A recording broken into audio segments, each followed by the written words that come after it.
ॐ चन्द्रमा मनसो जातु चचो सूर्यो अजायत श्रोत्रात्पाय च प्राण च मुखादग्निरजायत। बांके बिहारी तेरी आरती गाऊं, श्री बांके बिहारी तेरी आरती गाऊं, आरती गाऊं प्यारे तुमको रिझाऊं, आरती गाऊं प्यारे तुमको रिझाऊं। हे गिरधर तेरी आरती गाऊं, हे गिरधर तेरी आरती गाऊं। मोर मुकुट तेरे शीश पे सोए, और मुकुट तेरे शीश पे शोभे। प्यारी वंशी मेरो मन मोहे, प्यारी वंशी मेरो मन मोहे। देख छवि बलिहारी जाऊं, आके बिहारी तेरी आरती गाऊं। चरणों से निकली है गंगा प्यारी, चरणों से निकली गई गंगा प्यारी। पावन करती दुनिया सारी, पावन करती दुनिया सारी। उन चरणों में शीश नवाऊं, उन चरणों के शीश नवाऊं। हे गिरधर तेरी आरती गाऊं, हे गिरधर तेरी आरती गाऊं। दास अनाथ के नाथ आप हो, दास अनाथ के नाथ आप हो। दुख सुख जीवन साथ आप हो, दुख सुख जीवन साथ आप हो। हरि चरणों में मन को लगाऊं, हरि चरणों में शीश नवाऊं। सेवा के बिहारी तेरी आरती गाऊं, सेवा के बिहारी तेरी आरती गाऊं। श्री हरिदास के प्यारे तुम हो, श्री हरिदास के प्यारे तुम हो। मेरे मोहन जीवन धन हो, मेरे मोहन जीवन धन हो। प्यारी छवि तेरी मन में बसाऊं, प्यारी छवि को मैं मन में बसाऊं। बांके बिहारी तेरी आरती गाऊं, बांके बिहारी तेरी आरती गाऊं। ओम जले शीतलीकरणं देवो शान्तिरन्तरं जगं शान्तिः पृथिवी शान्तिरापः शान्तिरोगदयः शान्तिः वनस्पतयः शान्तिर्विश्वे देवाः शान्ति ब्रह्म शान्तिः द्रवगुं शान्तिः शान्तिरेव शान्तिः श्यामा शान्तिरेधिः। ओम देवाधिवन्दनं मन्त्रपुष्पित ओम जग्नेन जग्नमयजन्त देवा स्थानि धर्माणि प्रथमान्या कन्याति अनाकं महिमानः सजन्त यत्र पूर्वे साध्याः सन्ति देवाः। हरिः ओम एकदन्ताय विद्महे वक्रतुण्डाय धीमहि तन्नो दन्ति प्रचोदयात्। हरिः ओम नन्दनन्दनाय विद्महे यशोदानन्दनाय धीमहि तन्नो कृष्ण प्रचोदयात्। हरिः ओम वृषभानुजायै च विद्महे श्रीकृष्णवल्लभायै च धीमहि तन्नो राधा प्रचोदयात्। सेवन्ते कावकुलचम्पकपाटलाब्जै पुन्नागजातिकरवीररसालपुष्पै बिल्वप्रवालतुलसीदलमञ्जरेवि त्वां पूजयामि जगदीश्वर मे प्रसीद। नाना सुगंधि पुष्पाणि यथा कालोद्भवानि च पुष्पाञ्जलिर्मया दत्त ग्रहाण परमेश्वर ओम पुराण पुरुषोत्तमाय नमः मंत्र पुष्पाञ्जलिं समर्पयामि। बोले भागवत भगवान की, बोले वृंदावन बिहारी लाल की, बोले व्यास जी महाराज की, बोले सुखदेव जी महाराज की, गंगा मैया की, सत्य सनातन धर्म की जय जय श्री राधे, जय जय श्री राधे श्याम।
करं प्रसन्नं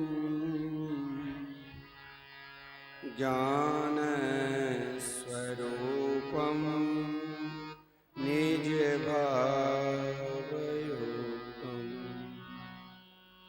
योगेन्द्रवीर्यं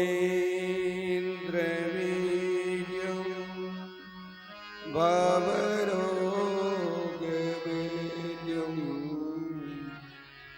श्रीमद्गुरुं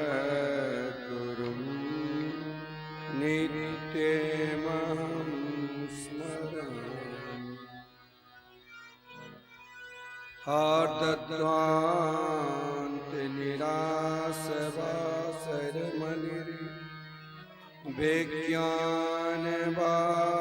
हार्दध्वान्तनिरासवासरमणिर्विज्ञानवारानिधि भक्ताभीष्ट सहस्रपूरणविदो चैतन्यचिन्तामणि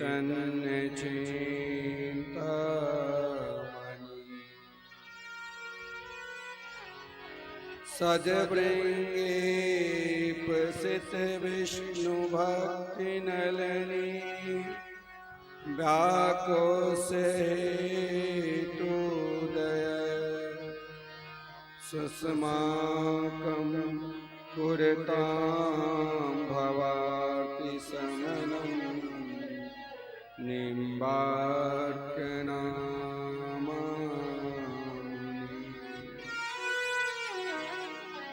नमस्तस्मै भगवते कृष्णाय कुण्ठमेधसे राधाधर सुधा सिंधो नमो नित्यविहारिणे। वाञ्छा कल्पतरुभ्यश्च कृपा सिन्धुभ्यः एव च पतितानां पावनेभ्यो वैष्णवेभ्यो नमो नमः।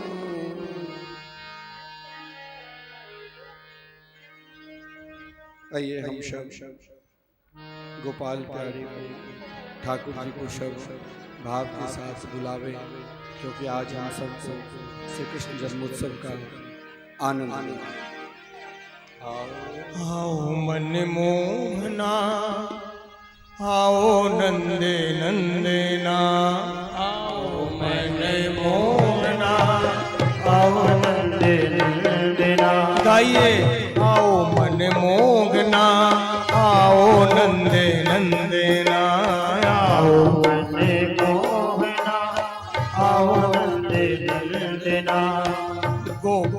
के प्राण धन राधा जी के रमणा गोपियों के प्राण धन राधा जी के हाँ गोपियों के प्राण धन राधा जी के रमणा गोपियों के प्राण धन राधा जी के रमणा आओ मन मोहना आओ नंदे नंदना आओ मन मोहना आओ नंद नंदना गोपियों के प्राण राधा जी के रमणा गोपियों के प्राण धन राधा जी के रमणा हाँ गोपियों के प्राण धन राधा जी के रमणा गोपियों के प्राण राधा जी के रमणा हाँ गोपियों के प्राण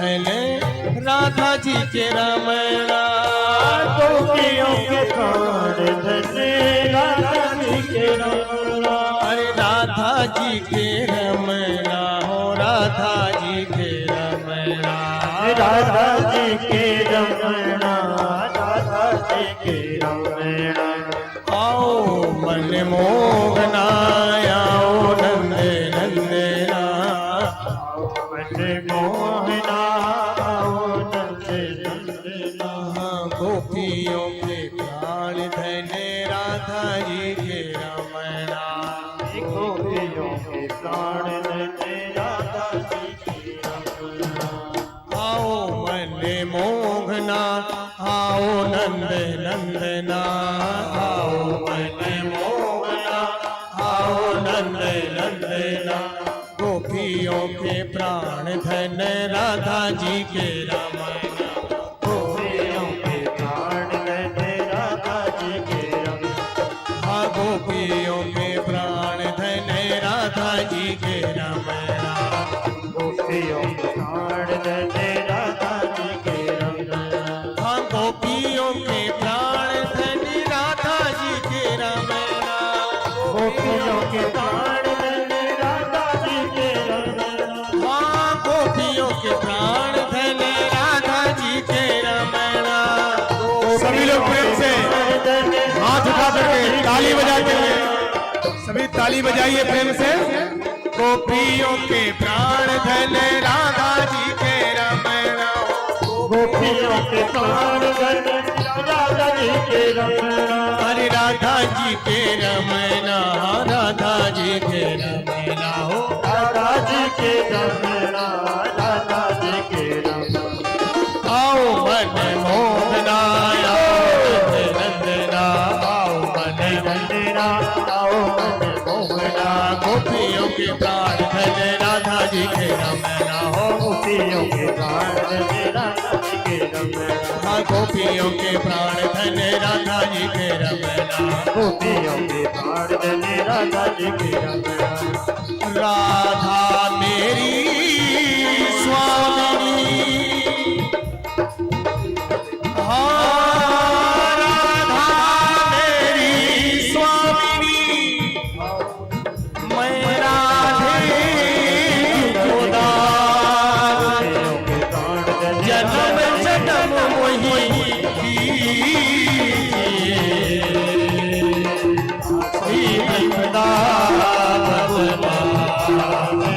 हाँ राधा जी के रमणा राधा जी के रमणा राधा जी के रमणा राधा जी के रमणा हो राधा जी के रमणा राधा जी के रमणा राधा जी के रमणा राधा जी के रमणा राधा जी के रमणा राधा जी के रमणा राधा जी के रमणा राधा जी के रमणा आओ मन मोहना आओ नंद नंदना आओ मन मोहना गोपियों के प्राण धन राधा जी के रमणा गोपियों के प्राण धन हो गोपियों के प्राण धन राधा जी के रमणा गोपियों के प्राण धन राधा जी गोपियों के प्राण धन राधा जी के रमणा गोपियों के प्राण धन राधा जी के रमणा हो गोपियों के प्राण धन राधा जी के रमणा गोपियों के प्राण धन राधा जी के रमणा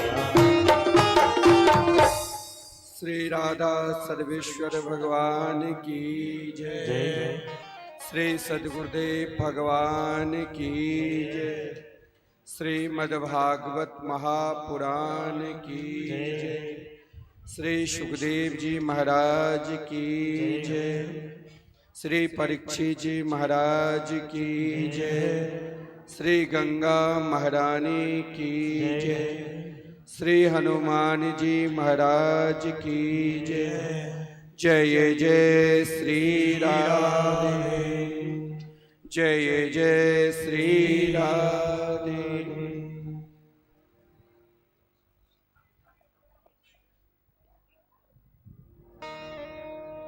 श्री राधे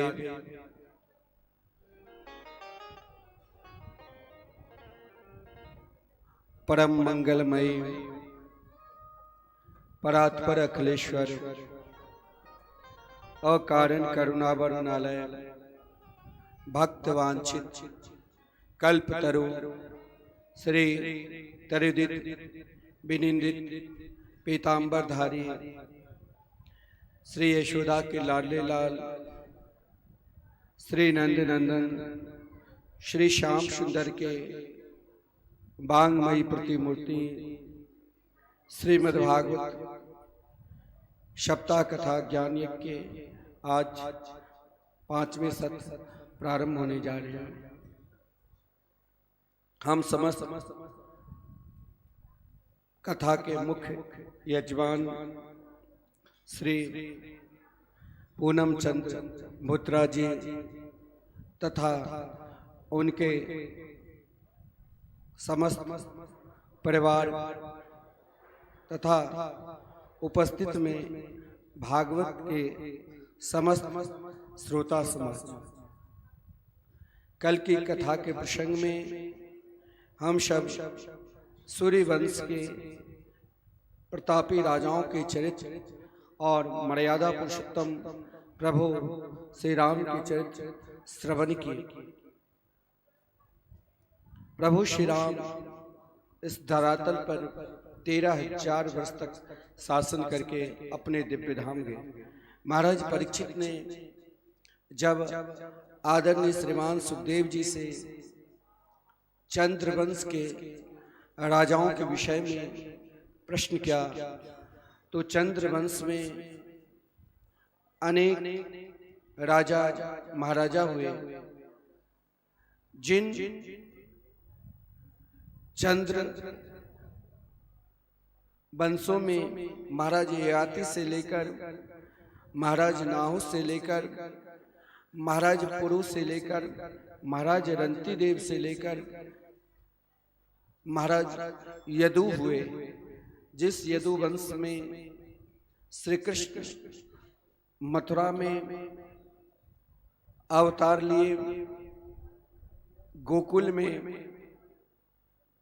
पलना झूले, 3 वर्ष तक गोकुल में निवास किए, पुनः गोकुल से वृंदावन गए और 11 वर्ष 53 दिन तक वृंदावन में निवास किए और वृंदावन से पुनः मथुरा आए, जिस क्रम में कंस का उद्धार किया और 14 वर्षों तक मथुरा में निवास किए। मथुरा के पश्चात पुनः द्वारका गए, जिस क्रम में महाभारत जैसे भयंकर युद्ध हुआ, 16,108 विवाह किए और उद्धव जी को भागवत धर्म के उपदेश देकर 100 वर्ष तक द्वारका में निवास किए और 125 वर्ष की अवस्था में भगवान पुनः अपने दिव्य धाम चले गए। मात्र एक श्लोक में ही आदरणीय श्रीमान सुखदेव जी महाराज परीक्षित को संपूर्ण श्री कृष्ण कथामृत का रसास्वादन करवा दिया। ये सुनकर महाराज परीक्षित घबरा गए कि जिन श्री कृष्ण चरित्र सुनने के लिए आज हम कई दिनों से 4 दिन हो गए, 5वें दिन तक प्रतीक्षा कर रहे थे, लेकिन महाराज आपने एक ही श्लोक में संपूर्ण श्री कृष्ण कथामृत का रसास्वादन करा दिया। महाराज परीक्षित ने प्रश्न किए, कथितो वंश विस्तारो भवता सोम सूर्यो राज्ञां चोभयवंशाणां चरितं परमाद्भुतम्।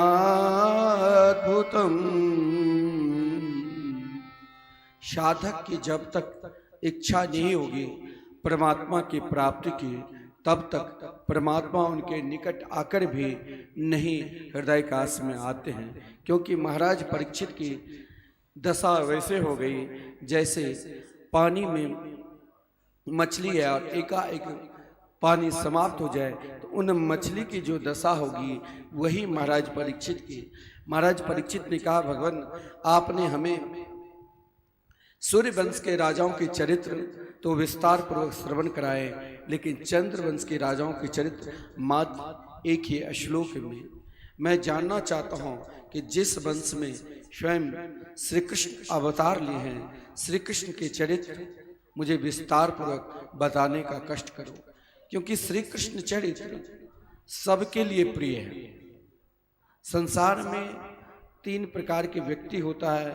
एक आत्माराम जो स्वयं को अपने आप में रमन करता है, एक पूर्ण काम जिसे कुछ जरूरत नहीं है, एकमात्र निर्गुण निराकार में ध्यान रहते हैं, और एक पशुनाथ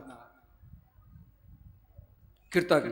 लेकिन श्री कृष्ण कथा सबके लिए श्रेष्ठ औषधि है। और महाराज लिखा है, भवोषधा क्षोत्र मनोभिरामा। भगवान श्री कृष्ण के चरित्र सबके लिए, चाहे जो भी प्राणी हैं सबके लिए प्रिय हैं। लेकिन महाराज परीक्षित ने कहा कि भगवान मुझे याद है जिस समय महाभारत के भयंकर युद्ध चल रहा था, सामने वाला योद्धा बहुत प्रभावशाली थे, जिसमें महाराज कौरव रूपी अथाह सेना जो समुद्र के तरह व्याप्त है, और उन व्याप्त में महाराज भीष्म पितामह, द्रोणाचार्य, कृपाचार्य, अश्वत्थामा जैसे महाबली तिमिंगल मछली की तरह, लेकिन मेरे पूर्वजों ने मात्र एकमात्र श्री कृष्ण के चरणार बिंद का आश्रय लिया और आसानी से, जैसे छोटे बच्चे खेलते खेलते कोई गो की खोड को, गड्ढा को पार कर जाए, उसी प्रकार हमारे पूर्वजों ने पार कर गया। भगवान मैं ये जानना चाहता हूं, जो महाराज वसुदेव के कई रानी हैं, सबसे बड़ी रानी का नाम है रोहिणी और सबसे छोटी रानी का है देवकी। लेकिन जब कंस ने देवकी के 6 संतान को समाप्त कर दिया तो 7वें संतान देवक्या गर्भ संबंध कुतो देहांतरम बिना, 7वें नंबर के संतान एक ही समय 2 माता के गर्भ में कैसे प्रवेश कर गया। भगवान मुझे श्री कृष्ण चरित्र विस्तार पूर्वक श्रवण कराओ। भगवान मथुरा में जन्म क्यों लिया, और मथुरा में जन्म लिए तुरंत गोकुल क्यों चले गए? गोकुल में भी अधिक दिन नहीं रहा, मात्र 3 वर्ष तक, और वृंदावन में गए उन ब्रजांगनाएं के साथ, ब्रज के गोपियों के साथ कौन कौन सी लीला की, और अपने मामा कंस को भगवान क्यों मारे, अनेक प्रकार के प्रश्न कर दिया। लेकिन महाराज परीक्षित के प्रश्न को सुनकर आदरणीय श्रीमान सुखदेव जी ने कहा कि देखो राजन, संसार में 2 प्रकार के साधक होता है। एक जो महाराज घर में कोई पूजा पाठ कर रहे हैं, घर के अभिभावक, मन नहीं लगता है तो महाराज जब कर रहे हैं तो हमें भी करना ही पड़ेगा, लोग क्या कहेंगे। एक महाराज जब हमें भगवान से स्वयं कन्हैया से प्रेम हो जाता है, उन प्रेम में हम सब कुछ समय भूल जाते हैं, तब और इच्छा होती है कि भगवान के चरित्र हम बार बार श्रवण करें। वही महाराज परीक्षित एक बार जिस कारण महाराज भूख प्यास के कारण तुर्यावस्था पन यानी भजनानंदी संत के समीक ऋषि के गले में मरा हुआ सर्प डाल दिया, आज वही महाराज परीक्षित को जिस पावन पवित्र भूमि पर हम सब बैठकर इन सुख तीर्थ में, जहां कहा गया है कि एक रूप से सदा भगवान सुखदेव जी एक रूप से तो सीधे जहां राधा रानी के करारविंद पर निवास करने वाले नित्य राधा रानी के दो बहुत प्रिय पक्षी है, एक मयूर और दूसरा तोता। मयूर को सदा रास रासेश्वरी राधा रानी ने अपने साथ रख लिया और राधा रानी को प्रिय मयूर को श्री कृष्ण सदा उनके पंख को अपने मस्तक पर रखते हैं। क्यों? ताकि मयूर संसार की कामना को छोड़कर एकमात्र उनकी जो सुंदरता है, जैसे हम सब आज सब सज धज कर आए हैं लाल पीले वस्त्र पहनकर, ताकि आज स्वयं हमें ये भाव करना चाहिए। क्यों हम सजते हैं? किसके लिए? दुनिया के दिखाने के लिए नहीं।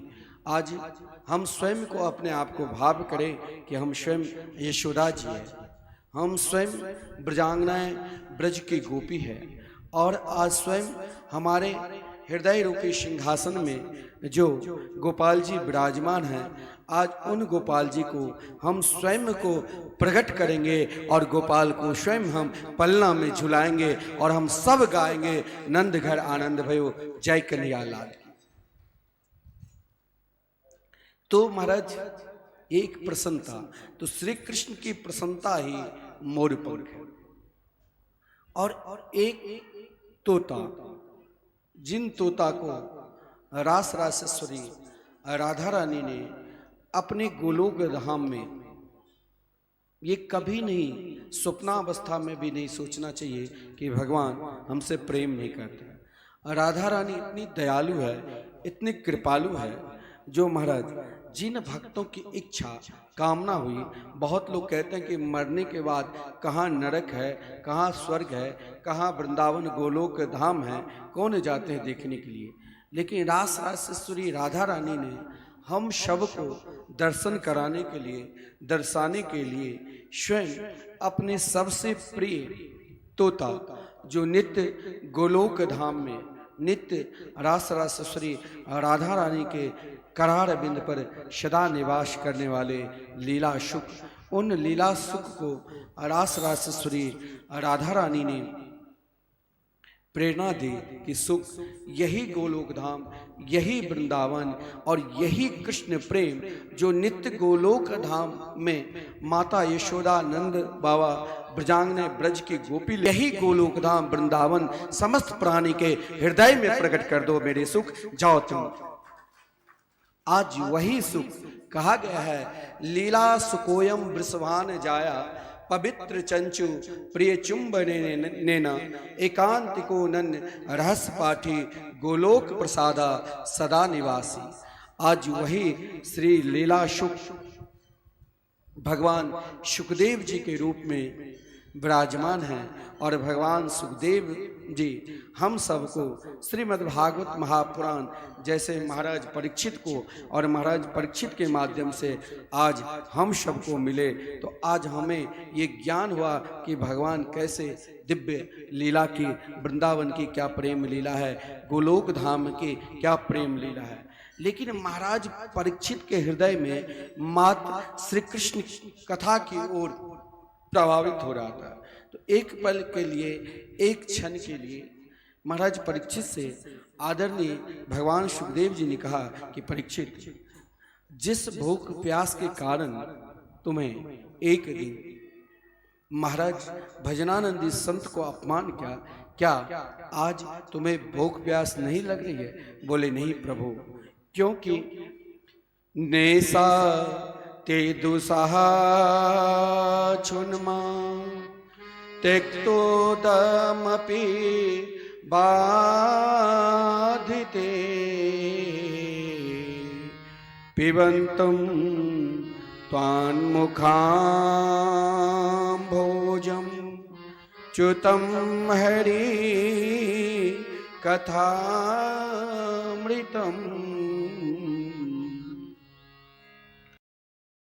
भूख प्यास दो प्रकार के व्यक्ति को लगते हैं। एक तो महाराज जो महाराज काम धंधा से बिल्कुल थक गए हैं और बैठे बैठे हैं, तो अगर हम कोई काम धंधा नहीं है, केवल बैठे हैं, तो भूख प्यास अधिक सताती है। और जब कोई घर में विशेष उत्सव होने लग जाता है, उत्सव में हम स्वयं को भूख प्यास भूल जाते हैं कि कब हम खाएंगे, कब नहाएंगे, पता नहीं चलता है कि उन उत्सव में हम मस्त हो जाते हैं। तो महाराज परीक्षित के जीवन में आज एक उत्सव था। उत्सव जैसे उत्सव क्या है? उत्सव ही श्री कृष्ण है और उनके हृदय में साक्षात उत्सव रूप श्री कृष्ण थे। क्या? तो हरि कथा मृतम, भगवान के दिव्य जो आदरणीय श्रीमान सुखदेव जी के मुखारबिंद से भगवान के दिव्य कथा अमृत का जो रसास्वादन कर रहे थे, उन अमृत को पान कर जिस व्यक्ति को महाराज रोज गुड़ खा रहे हैं और सामने रसगुल्ला मिल जाए तो गुड़ क्यों खाएंगे? तो महाराज परीक्षित ने कहा कि भगवान आपके मुखारबिंद से दिव्य हरि कथा अमृतम यानी श्री कृष्ण कथा अमृत का रसास्वादन हो रहा है, जिस कारण अब मुझे तो एकमात्र श्री कृष्ण उत्सव चाहिए, श्री कृष्ण कथा चाहिए।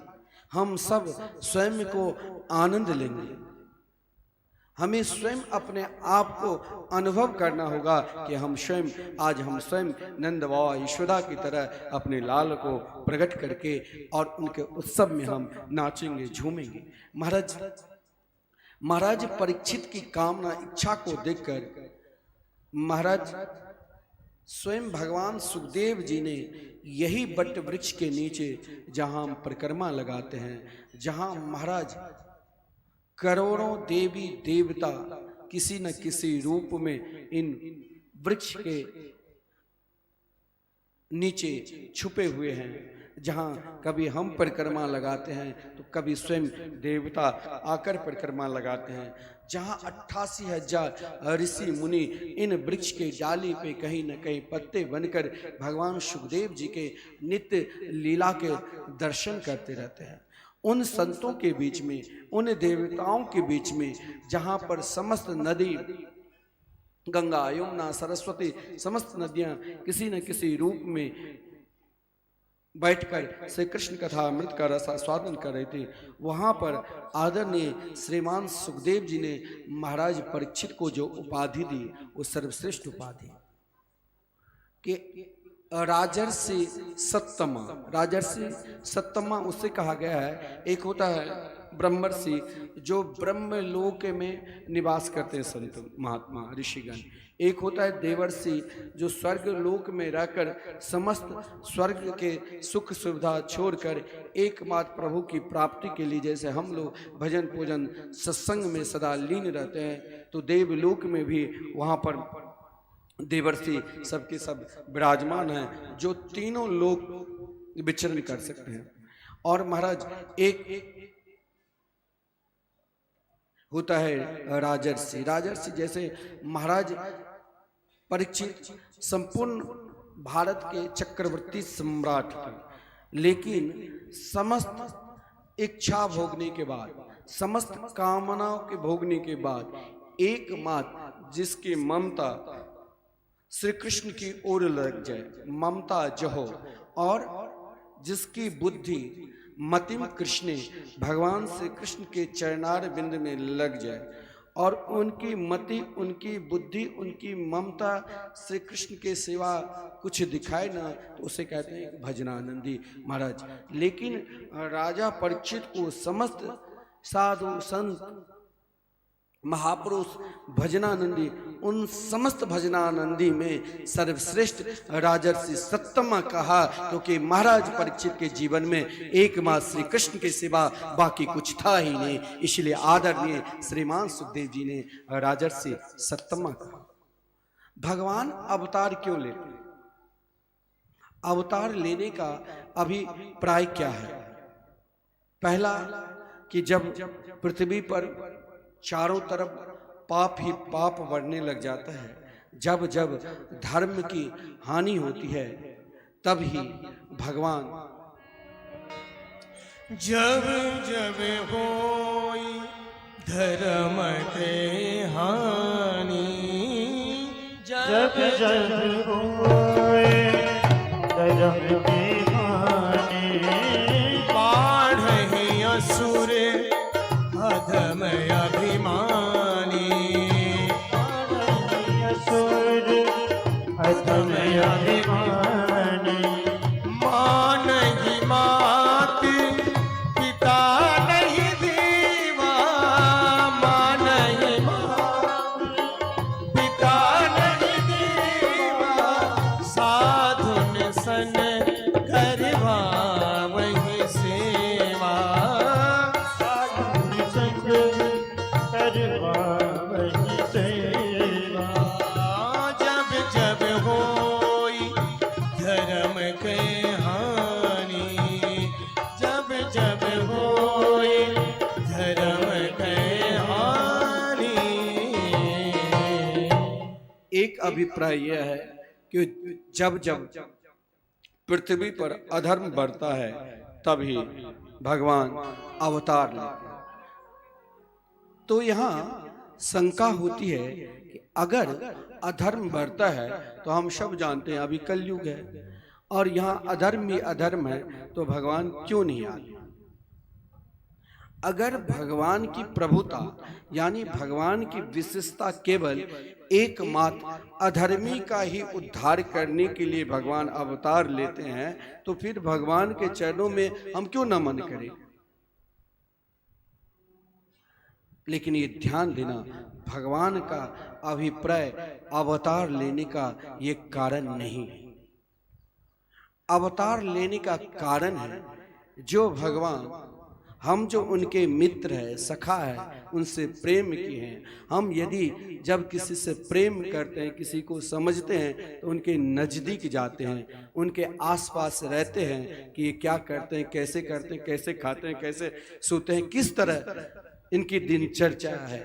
तो भगवान किस प्रकार दिव्य गोलोक धाम में, दिव्य वृंदावन में निवास करते हैं, वही वृंदावन को आज भगवान ने हम सब को दर्शन कराने के लिए और हम सब को श्री कृष्ण प्रेम, परमात्मा से कैसे प्रेम किया जाता है, श्री कृष्ण प्रेम प्रकट करवाने के लिए भगवान अवतार लेते हैं। भगवान का अभिप्राय अवतार लेने का एकमात्र यही है। तो बीच में असुर अधर्मी पड़ जाता है, तो मान लो जैसे एक किसान है और किसान अपने फसल को महाराज रक्षा करते हैं कि महाराज उन फसल को रक्षा करने के लिए जब जाते हैं तो फावड़ा चलाते हैं। फावड़ा चलाने का अभिप्राय उन किसान का यही रहता है कि महाराज फसल की रक्षा और सामने तिनका घास आ जाए तो उनका समाप्त करना। तो जिस प्रकार किसान का उद्देश्य रहता है कि फसल की रक्षा करना और घास को हटाना, उसी प्रकार जब भगवान अवतार लेते हैं तो उनका एक ही उद्देश्य रहता है, समस्त प्राणी के हृदय में कृष्ण प्रेम प्रकट करना, बाकी कुछ नहीं। और अधर्मी असुर यदि घास की तरह, तिनके की तरह आ जाए तो महाराज जैसे भगवान ने पुतना के उद्धार किया पलना में झूलते हुए, कभी महाराज माता की गोद में तृणावर्त को उद्धार किया, इसी प्रकार महाराज खेलते खेलते समस्त असुरों को उद्धार करते हैं। लेकिन जब पृथ्वी पर अधर्म बढ़ता है तो पृथ्वी घबरा जाती है, और पृथ्वी घबरा कर महाराज स्वयं पृथ्वी ब्रह्मा के पास जाती है। ब्रह्मा समस्त देवताओं को साथ में लेती है। देवता भगवान शंकर जी को साथ में लेकर क्षीर सागर में जाकर भगवान की सुंदर स्तुति करते हैं। भगवान के पास कैसे जाना चाहिए, ये प्रथम प्रक्रिया है। पृथ्वी का स्वभाव है शांत। अपने स्वभाव को सर्वप्रथम शांत भाव रखना चाहिए, और पृथ्वी ने गौ का रूप क्यों धारण किया? गौ कहते हैं इंद्रियों को। स्वभाव तभी शांत हो सकता है जब हम अपने इंद्रियों को, ब्रह्मा जी यानी ब्रह्मा बुद्धि के प्रतीक है, बुद्धि से कंट्रोल करेंगे। और कभी कभी बुद्धि नहीं कहते, इनका बुद्धि भ्रष्ट हो गया, बार बार क्रोध करते हैं, तो बुद्धि को देवताओं यानी ब्रह्मा ने देवताओं का साथ लिया। देवता सतोगुण की प्रतीक है, यानी हमारे हृदय में सदा सतोगुण प्रवृत्ति रहे, जिस कारण देवताओं को अपने इष्ट को साथ में लिया। और भगवान शंकर जी साथ में क्यों गए? भगवान शंकर जी तमोगुण के प्रतीक देवता है। तमोगुण हमारे हृदय में ना आवे, जिस कारण भगवान शंकर जी को साथ में लेकर समस्त देवी देवता भगवान की स्तुति ब्रह्मा जी करते हैं। जगामा सत्रिनस्तेरम क्षीर पयो निधि, क्षीर सागर में जाकर भगवान की सुंदर स्तुति की। भगवान ने कहा कि हम अब शीघ्र अवतार लेंगे, आप सब तैयारी करो। महाराज, जब हम भजन पूजन कोई श्रेष्ठ कार्य करते हैं तो अपने आप हृदय में प्रसन्नता होती है। हम यदि दान देते हैं, यदि हम पूजा पाठ करते हैं, कथा सुनते हैं, कथा करवाते हैं, तो एक प्रसन्नता होती है। तो ब्रह्मा जी जो दुखी थे, ज्यों ही भगवान ने कहा कि हम शीघ्र अवतार लेने वाले हैं, महाराज इतनी प्रसन्नता हुई। ब्रह्मा जी की प्रसन्नता को देखकर पृथ्वी ने पूछा भगवान ने क्या कहा? तो ब्रह्मा जी ने कहा, वसुदेव गृहे साक्षात् भगवान पुर सपर जनिष्यते तत्प्रियार्थम संभवन्तु सुरस्त्रिय।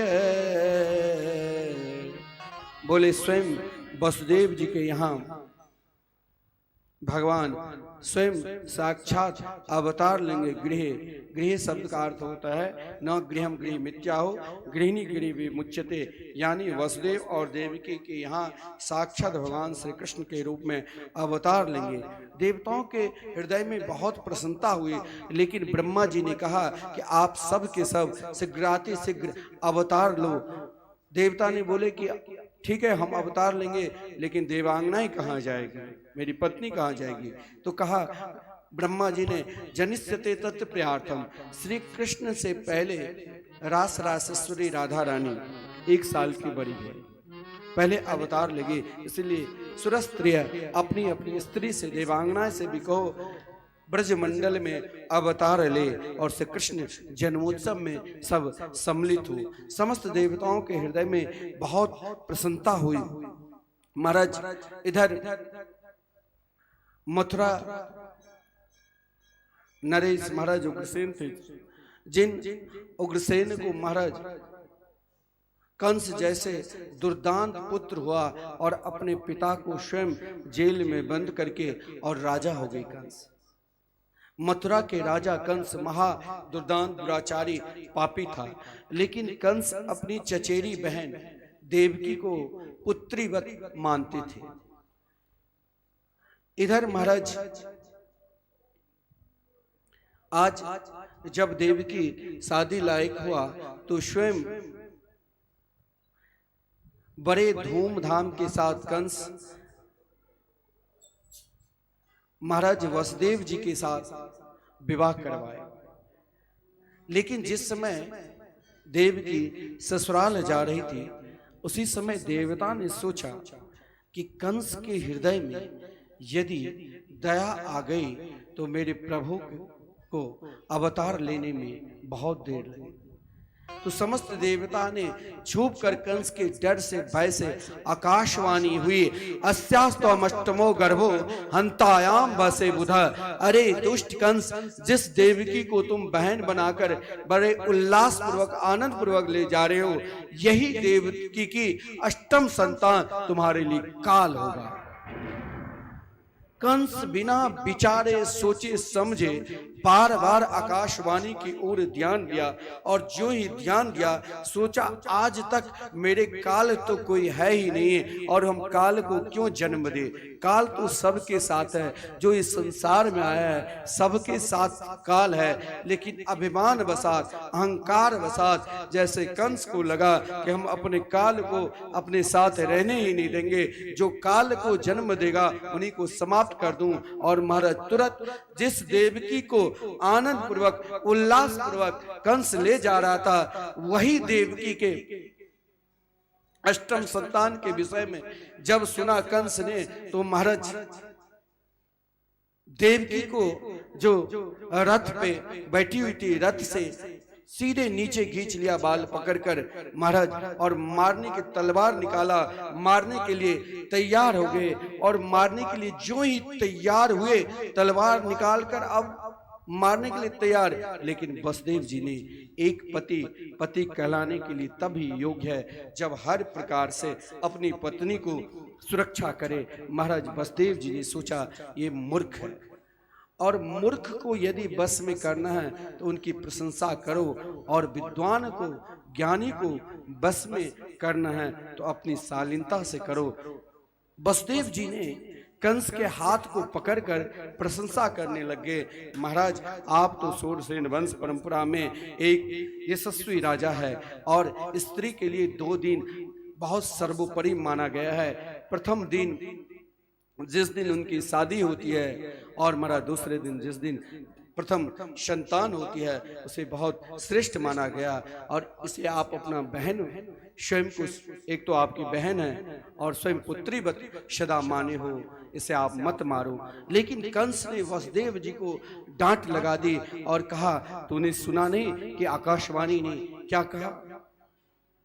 बोले मैंने सुना, लेकिन अंत में वसुदेव जी देखा कि अब कुछ न कुछ इसे समझाना पड़ेगा कहकर बोले देखो देवकी की जितनी भी संतान होगी वसुदेव जी कभी जीवन में असत्य नहीं बोले, क्योंकि लिखा है वेदोयम वसुदेवस्य। यदि वेद भगवान स्वयं हम जिस वेद को मानकर चलते हैं और वेद ही हमें असत्य मार्ग दिखावे तो फिर वेद भगवान की कौन पूजा करेंगे। और वसुदेव जी साक्षात समस्त वेद का ही स्वरूप है। वेदोयम वसुदेव स्यात्, और देव की सर्व देवता समस्त देवताओं की तेज जब एक हो जाते हैं तब वो देव की माता के रूप में होती है और जब देव की माता के रूप में होती है तब हमारे प्रभु भगवान श्री कृष्ण अवतार लेते हैं। देव की सर्वदेवता आनंदो आनंद वही दे सकता है जो स्वयं सदा आनंद में रहे, सुख में रहे। हम सब आज महाराज सबके हृदय में प्रसन्नता है जो हम कन्हैया के दर्शन करेंगे, सब आनंद लेंगे, आनंद देंगे। तो महाराज नंदो यानंद रूप से, नंद बाबा की तरह वही है जो सबको सुख दे, आनंद दे, वही नंद है। और यशोदा मुक्तिदायिनी, स्वयं जो मुक्ति प्रदान करने वाले उन्हें जो बंधन कर ले वही यशोदा है। लेकिन महाराज वसुदेव जी असत कभी नहीं बोलते हैं। वसुदेव जी ने कहा देवकी के जितनी भी संतान होगी और मम स्मरणम, मेरा जहां तक स्मरण रहेगा वो सब कुछ मैं तुम्हें समर्पित कर दूंगा। महाराज कंस ने कहा तुम्हें जेल में रहना पड़ेगा, बोले मंजूर है। बोले हथकड़ी बेड़ियां पहनने पड़ेगी, बोले मंजूर है, लेकिन मुझे देवकी की रक्षा करना है। महाराज कंस ने वसुदेव जी के ऊपर पूर्ण रूप से विश्वास किया और देवकी को मुक्त कर दी, लेकिन जेल में दोनों को बंद कर दिए। वसुदेव और देवकी बड़े आनंद के साथ जेल में निवास किया और प्रभु को पुकारने लगे, क्योंकि इधर कंस साधु संत महात्मा सभी को कष्ट दे रहे थे। महाराज उनके मित्र अकासुर, बकासुर, धेनुकासुर जो भी सनातन धर्म की परंपरा पर चलते थे उन्हें बहुत कष्ट दिया करते थे। तो महाराज देव की साधु संत सब पुकारते थे, हे मेरे शावरिया, हे मेरे कन्हैया, तुम कब आओगे, कब मुझे दर्शन दोगे, जल्दी दर्शन दो। महाराज रोते रोते सब थक गए थे। महाराज अब आओ, अपने परम प्रिय भक्त को दामन थाम लो। समस्त साधु संत महात्मा सब पुकार रहे हैं और कहते हैं, हे कब आएगा मेरा मेरा सांवरिया, कब आएगा मेरा सांवरिया, कब आएगा मेरा सब कर भाव के साथ जल्दी कब आएगा मेरा सांवरिया, कब आएगा मेरा सांवरिया, कब आएगा मेरा सांवरिया, कब आएगा मेरा सांवरिया, कब आएगा मेरा सांवरिया। हो जाने कब आएगा मुझे अपना बनाएगा, जाने कब आएगा मुझे अपना बनाएगा, मेरे आंसू पोंछ कर मुझे गले लगाएगा, मेरे आंसू पोंछ कर मुझे गले लगाएगा। कब आएगा मेरा सांवरिया, कब आएगा मेरा सांवरिया, कब आएगा मेरा सांवरिया, कब आएगा मेरा सांवरिया।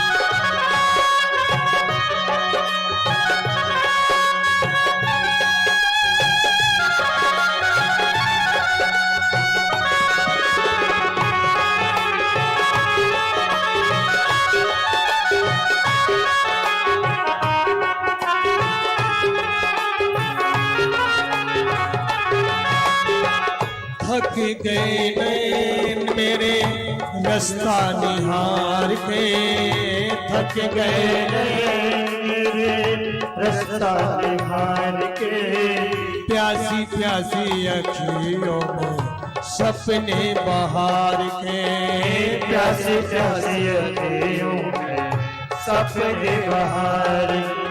जीवन बन जाएगा जब कान्हा आएगा, जीवन बन जाएगा जब कान्हा आएगा, मेरे आंसू पोंछ कर मुझे गले लगाएगा, मेरे आंसू पोंछ कर मुझे गले लगाएगा।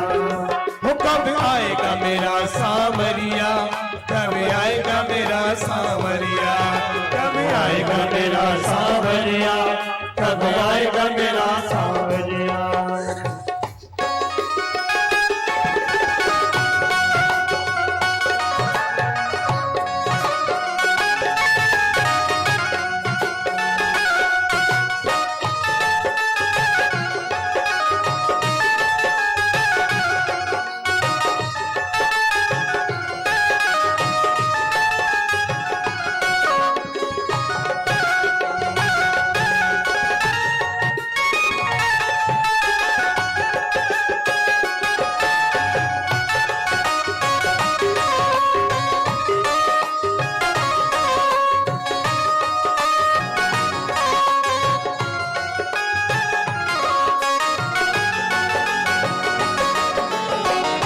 तुझसे उम्मीद मुझे तेरा ही सहारा है, तुझसे उम्मीद मुझे तेरा ही सहारा है, तुझसे उम्मीद मुझे तेरा ही सहारा है, तुझसे उम्मीद मुझे तेरा ही सहारा है।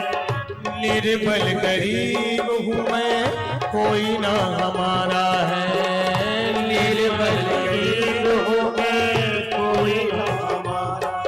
कब तक बहलाएगा, कब तक तड़पाएगा, कब तक आएगा, कब तक सर पाएगा, मेरे आंसू पोंछ कर वो मुझे गले लगाएगा, मेरे आंसू पोंछ कर मुझे गले लगाएगा।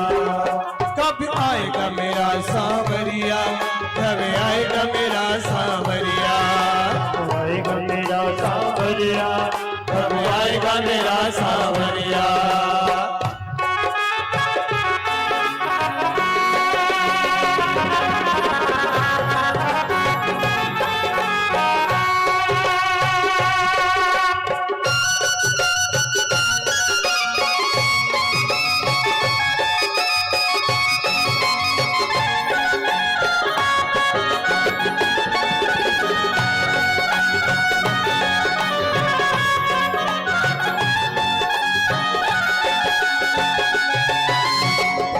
बनो न कठोर, थोड़ी दया से भी काम लो। बनना कठोर, दया से भी काम लो। आके कन्हैया मेरा दामन थाम लो। आके कन्हैया मेरा दामन थाम लो। संसारी गुण गाएगा, सेवक बन जाएगा। संसार गुण गाएगा, सेवक बन जाएगा। मेरे आंसू पोंछ कर मुझ गले लगाएगा। मेरे आंसू पोंछ कर मुझ गले लगाएगा।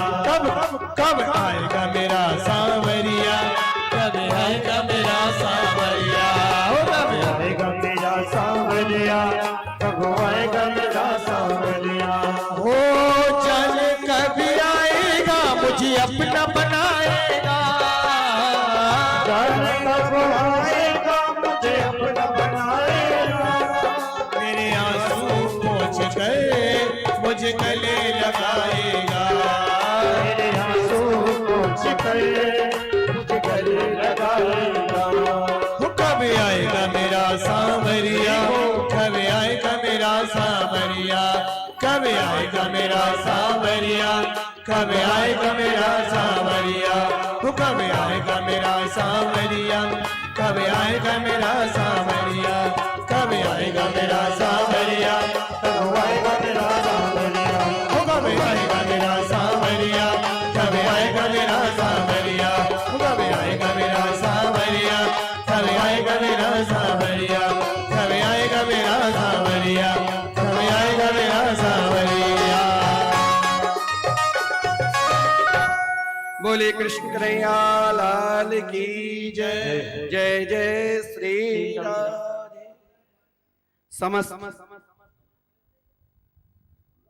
भक्त पुकार रहे थे, हे मेरे गोविंद, हे मेरे गोपाल, आप शीघ्र अवतार लीजिए, अवतार लीजिए, क्योंकि महादुर्दांत दुराचारी पापी कंस ने समस्त प्राणी मात्र को, केवल मथुरा वासी को ही नहीं, समस्त ब्रजमंडल को महाराज इस प्रकार कष्ट उत्पाद दिया कि सब हर हमेशा भगवान से प्रार्थना करते थे, हे मेरे गोविंद, हे मेरे गोपाल, आप शीघ्र अवतार लो।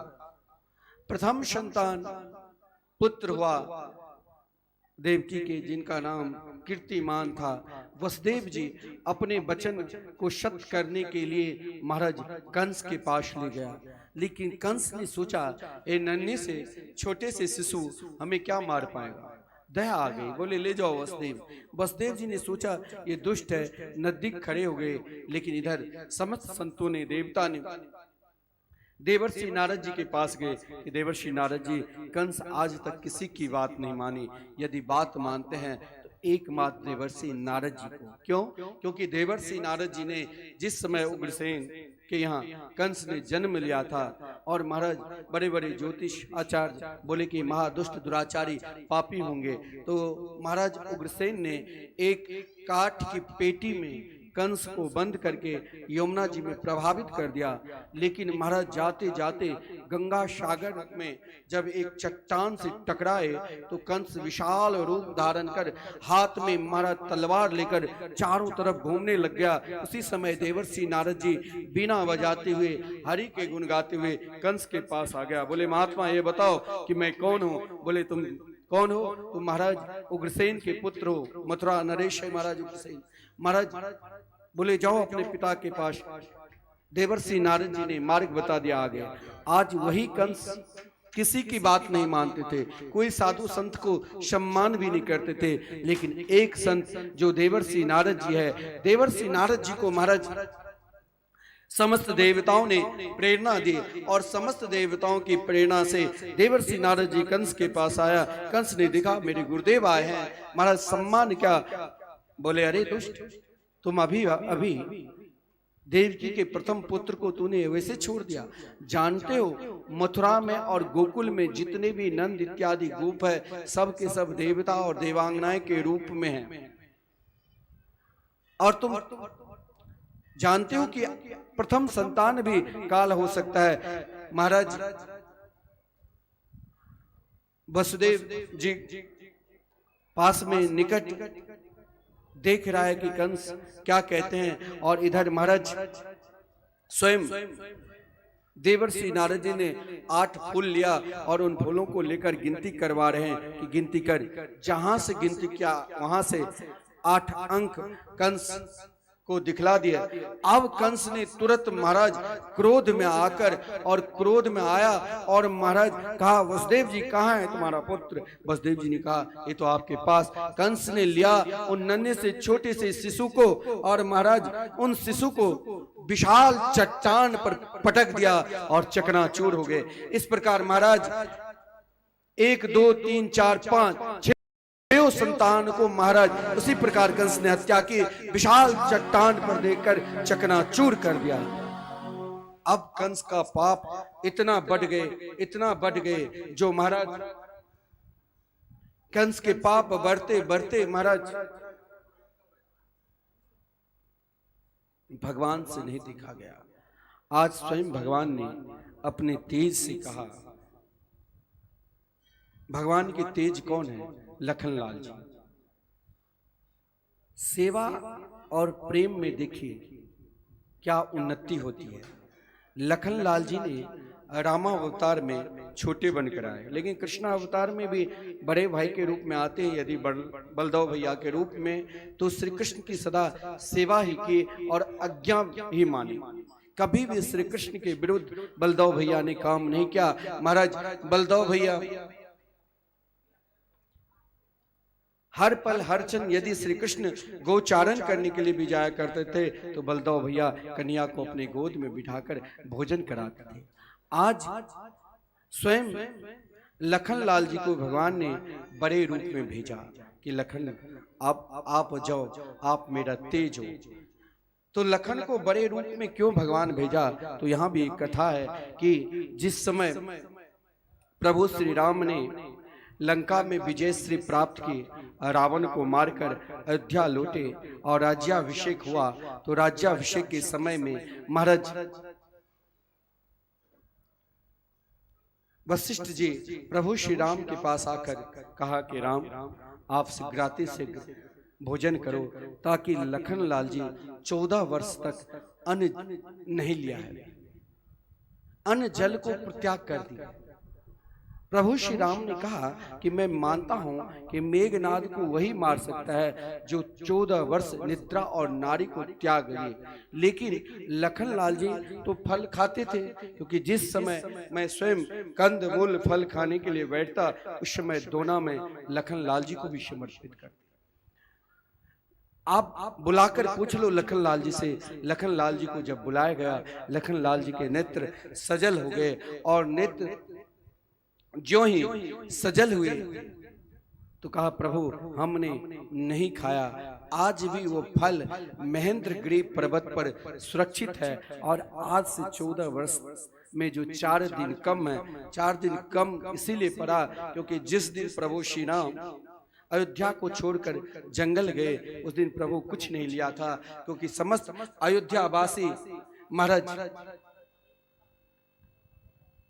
अयोध्यावासी समस्त सबके सब रुदन कर रहे थे। इतना ही नहीं महाराज, तो प्रभु श्री राम आज कुछ नहीं लिए तो लखनलाल जी को कुछ नहीं। दोबारा जिस समय जंगल में थे और सूचना मिली कि महाराज दशरथ स्वर्ग पधार गए तो प्रभु श्री राम कुछ नहीं लिया तो लखनलाल जी को कुछ नहीं। और तीसरा, जिस बार महाराज माता जानकी को रावण ने अपहरण किया उस समय प्रभु श्री राम वियोग में माता जानकी को ढूंढ रहे थे, आज कुछ नहीं खाया तो लखनलाल जी को कुछ नहीं मिले। और चौथे बार जिस दिन मेघनाद के द्वारा लखनलाल जी को शक्तिवान लगा उस दिन प्रभु स्वयं ने कुछ लिए थे तो लखनलाल के लिए नहीं रखा था। 4 दिन को छोड़कर बाकी सब दिन का फल, क्योंकि लखनलाल जी ने उन फल को प्रार्थना कर लेते थे, अरे फल ये भगवान के प्रसाद है, महाप्रसाद, ये कभी विकार युक्त मत होना, क्योंकि मैंने प्रभु श्री राम की सेवा की है तो ये फल पूर्ववत रहे जैसे मेरे प्रभु श्री राम ने दिया। और आज महेंद्रगिरी पर्वत से वही समस्त फल प्रभु श्री राम के पास आ गए। प्रभु श्री राम के नेत्र सजल हो गए। कहा धन्य है लखन, तूने बहुत सेवा की, लेकिन कृष्णा अवतार में तुम मेरे बड़े भाई के रूप में आओ। और आज वही लखन लाल जी भगवान के तेज देवकी के गर्भ में जब प्रवेश किया तो महाराज उन गर्भ के विषय में कहा गया, देवकी का स्वयं अपने आप जो शोका कुल थी, जो कंस ने 6 संतान को समाप्त कर दिया, उन शोका कुल को दूर करने के लिए भगवान ने स्वयं को अपना तेज बलदाव भैया को भेज दिया। लेकिन महाराज उन तेज को तुरंत भगवान ने कहा, कंस तो दुष्ट दुराचारी है और लीला प्रभु को अभी बहुत कुछ करना है, जिस कारण योग माया को आदेश दी कि योग माया देवकी के गर्भ में जो मेरा तेज है, इन तेज को सीधे गोकुल, जहां पर वसुदेव जी की बड़ी पत्नी का नाम है रोहिणी, उनके गर्भ में स्थापित कर दो। महाराज तुरंत योग माया ने अपनी योग शक्ति से तुरंत रोहिणी के गर्भ में स्थापित कर दिया। इधर महाराज कंस की निंदा होने लगी। शास्त्र में कहा गया है, जिसकी निंदा होती है उसकी आयु धीरे धीरे छीन हो जाती है, समाप्त हो जाती है। तो कंस के चारों तरफ निंदा ही निंदा। देखो पहले तो देवकी की संतान होती थी, इस बार पता नहीं क्या कर दिया जो संतान नहीं हुई, चारों तरफ निंदा, सब गाली गलौज देने लगे।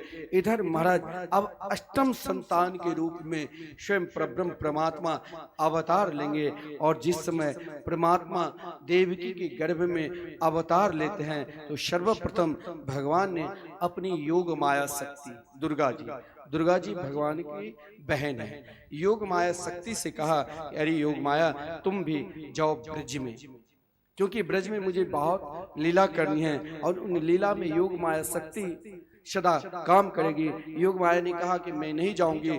भगवान ने कहा कलयुग में दुर्गा, भगवती, चंडी, कुमदा, चंडिका इत्यादि, विजया इत्यादि नाम से तुम संपूर्ण प्राणी पूजा करेगी और आप वरदान दोगे। योग माया ने भी भगवान श्री कृष्ण की आज्ञा मानकर यशोदा जी के यहाँ अवतार लेती है। इधर महाराज आदरणीय श्रीमान सुखदेव जी वर्णन करते हैं कि जिस समय देवकी के गर्भ में भगवान प्रवेश करता है, सारी दुनिया जिस गर्भ की निंदा करते हैं कि वह हम भजन पूजन साधना इसीलिए करते हैं अगला जन्म गर्भ में वास न करने पड़े, आज वही गर्भ जिस समय भगवान प्रवेश करते हैं तो ये गर्भ स्तुति लायक हो जाता है। समस्त देवता ने आकर उन गर्भ में, जहां महाराज चारों तरफ सुरक्षा कर्मी हैं, लेकिन देवता आज माता देवकी की स्तुति कर रही है। और माता देवकी की स्तुति नहीं बल्कि उन गर्भ में जो मेरे गोविंद गोपाल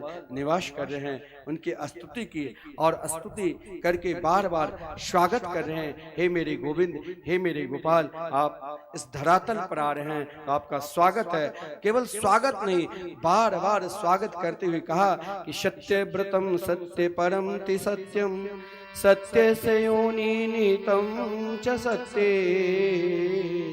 सत्य से सत्य मृत सत्य नेत्रम, सत्यात्मकं तां शरणं प्रपन्ना। समस्त देवता एक साथ मिलकर गर्भ की स्तुति कर रहे हैं और प्रभु के स्वागत कर रहे हैं, हे मेरे कृष्ण, हे मेरे गोविंद, आप शीघ्र अवतार लो। इधर बार बार सत्य सत्य कहकर भी पुकार रहे हैं, यानी भगवान जो भी कुछ करेंगे, भगवान की लीला पर श्री कृष्ण क्या किए यह हम नहीं कर सकते, क्योंकि जिस समय श्री कृष्ण के जन्म से लेकर और जब अपने दिव्य धाम गए, सब आश्चर्यमय उनकी लीला है। महाराज मानो चतुर्भुज में जन्म लेना, एक छोटे से शिशु जन्म लेते हैं तो माता की पीड़ा होती है, लेकिन भगवान जब जन्म लिया तो चतुर्भुज रूप में 6 दिन की अवस्था में पूतना को मारा, सब के सब उनके लीला आश्चर्य में है। तो महाराज देवता इसीलिए कह रहे, प्रभु आप त्रिकाल वदित सत्य स्वरूप है, आप चाहे बाल लीला करेंगे वो भी सत्य, चाहे माखन भी चुराएंगे वो भी सत्य, चाहे गोचारण करेंगे वो भी सत्य, चाहे गोपियों के वस्त्र चुराएंगे वो भी सत्य, और चाहे महाराज लीला करेंगे वो भी सत्य, और चाहे आप दुष्ट दुराचारी पापी कंस का उद्धार करेंगे, वो भी सत्य। हे प्रभु, आपके समस्त लीला सत्य स्वरूप है और बार बार उन सत्य स्वरूप को समस्त देवता प्रार्थना कर रहे हैं। हे मेरे गोविंद, हे मेरे गोपाल, आप शीघ्र अवतार लीजिए। हम सब भी प्रार्थना करें कि मेरे गोविंद गोपाल जल्दी आवे और स्वागत कर रहे हैं। स्वागतम कृष्ण, स्वागतम कृष्ण, स्वागतम कृष्ण, स्वागतम कृष्ण, स्वागतम कृष्ण, सुस्वागतम कृष्ण, स्वागतम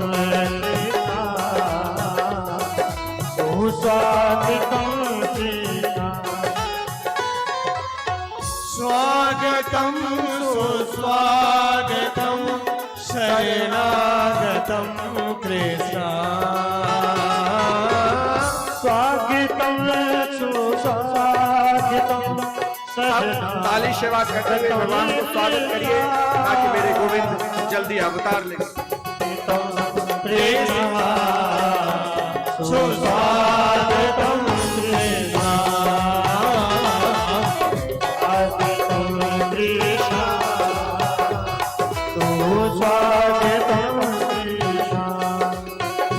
जय जय स्वागतम कृष्ण,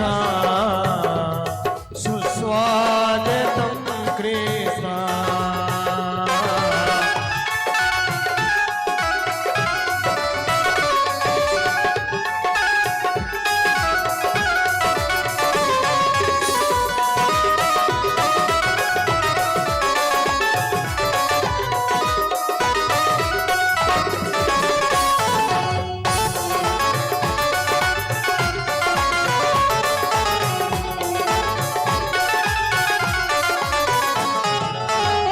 स्वागतम कृष्ण,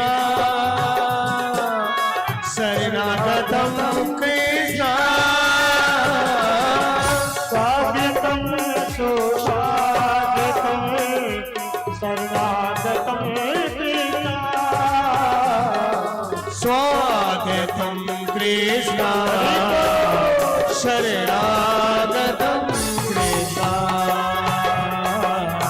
स्वागतम कृष्ण, शरणागतम कृष्ण, जय जय स्वागतम कृष्ण,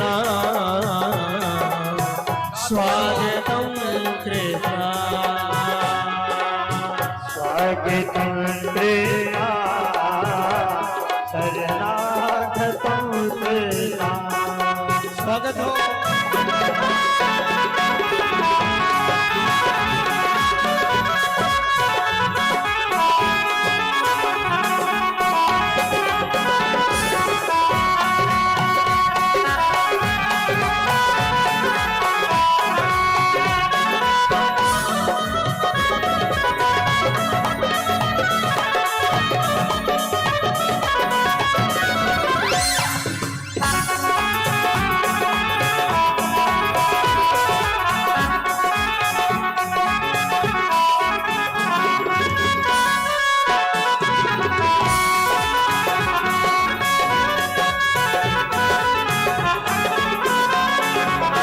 स्वागतम सुस्वागतम शरणागतम कृष्ण,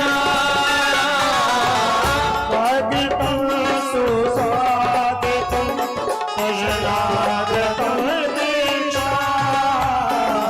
ओ स्वागतम सुस्वागतम शरणागतम कृष्ण,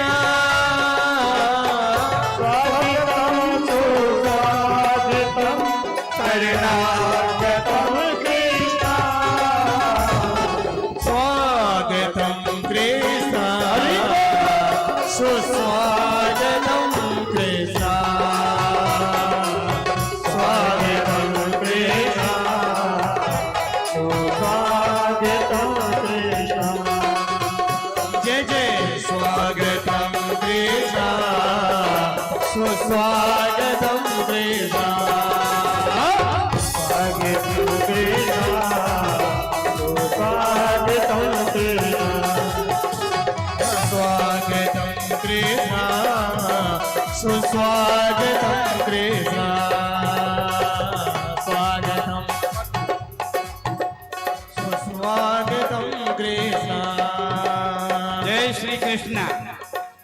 अतिथि देवो भव पधारे हुए सभी महानुभावों का भूतड़ा परिवार सुस्वागत करता है। भगवान कृष्ण के जन्मोत्सव पर आप सभी का हार्दिक स्वागत अभिनंदन समूचा भूतड़ा परिवार कर रहा है। पधारे हुए सभी महानुभावों को पुनः बहुत बहुत बहुत साधुवाद।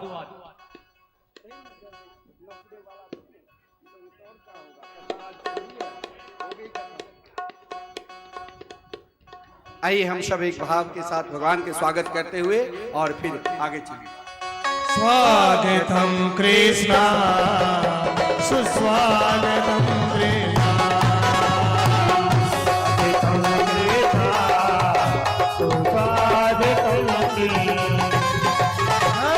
स्वागतम कृष्ण स्वागतम कृष्ण स्वागतम कृष्ण हो स्वागतम कृष्ण स्वागतम कृष्ण स्वागतम कृष्ण स्वागतम कृष्ण स्वागतम स्वागतम कृष्ण हो स्वागतम कृष्ण स्वागतम कृष्ण स्वागतम कृष्ण स्वागतम स्वागतम कृष्ण जय जय स्वागतम कृष्ण स्वागतम कृष्ण स्वागतम कृष्ण।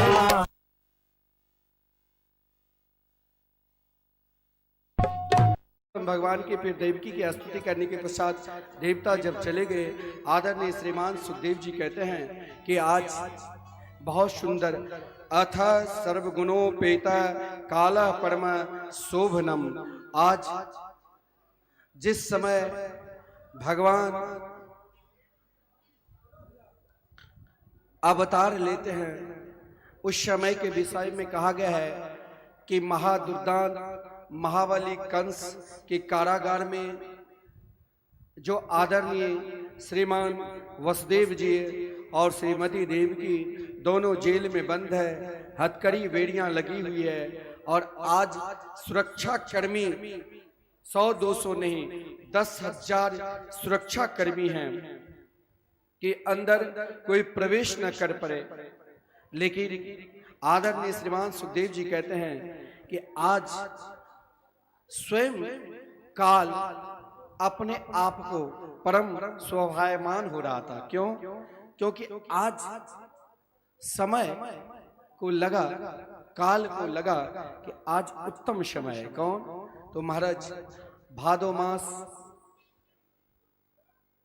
कृष्ण पक्ष अष्टमी तिथि बुधवार के दिन के ठीक रात्रि के ठीक 12 बजे जहां महाराज सब सो रहे थे, केवल रोहिणी नक्षत्र युक्त था ताकि भगवान सबको प्रेम देना चाहते हैं। माता रोहिणी से कहा, मैया ठीक है हम तुम्हारे गर्भ से नहीं अवतार लिए, लेकिन नक्षत्र बिल्कुल माता रोहिणी की ही रहेगी।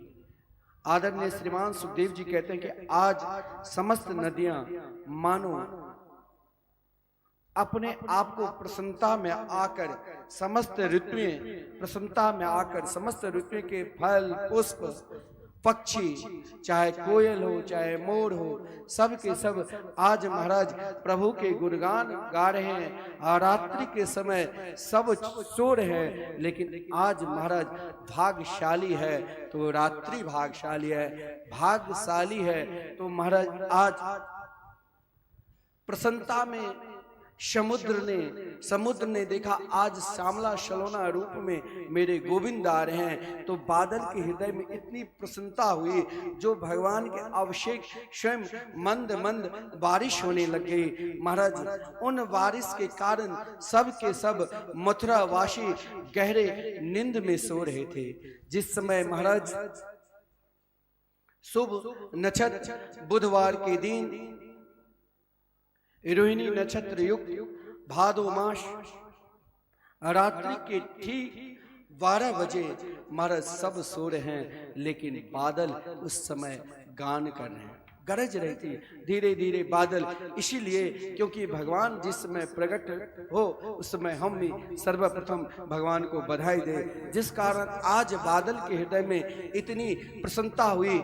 महाराज बादल गरज रहे थे और रिमझिम बारिश हो रही थी। महाराज आज महादुर्दांत महाबली कंस के कारागार में जो वर्षों से तारनहार के पुकार रहे थे माता देवकी और वसुदेव जी, महाराज उसी समय शंख चक्र गदा पद्म से सुशोभित तमद्भुतम बालकम वसुदेव इच्छत, उन अद्भुत बालक को श्रीमान वसुदेव जी ने देखा।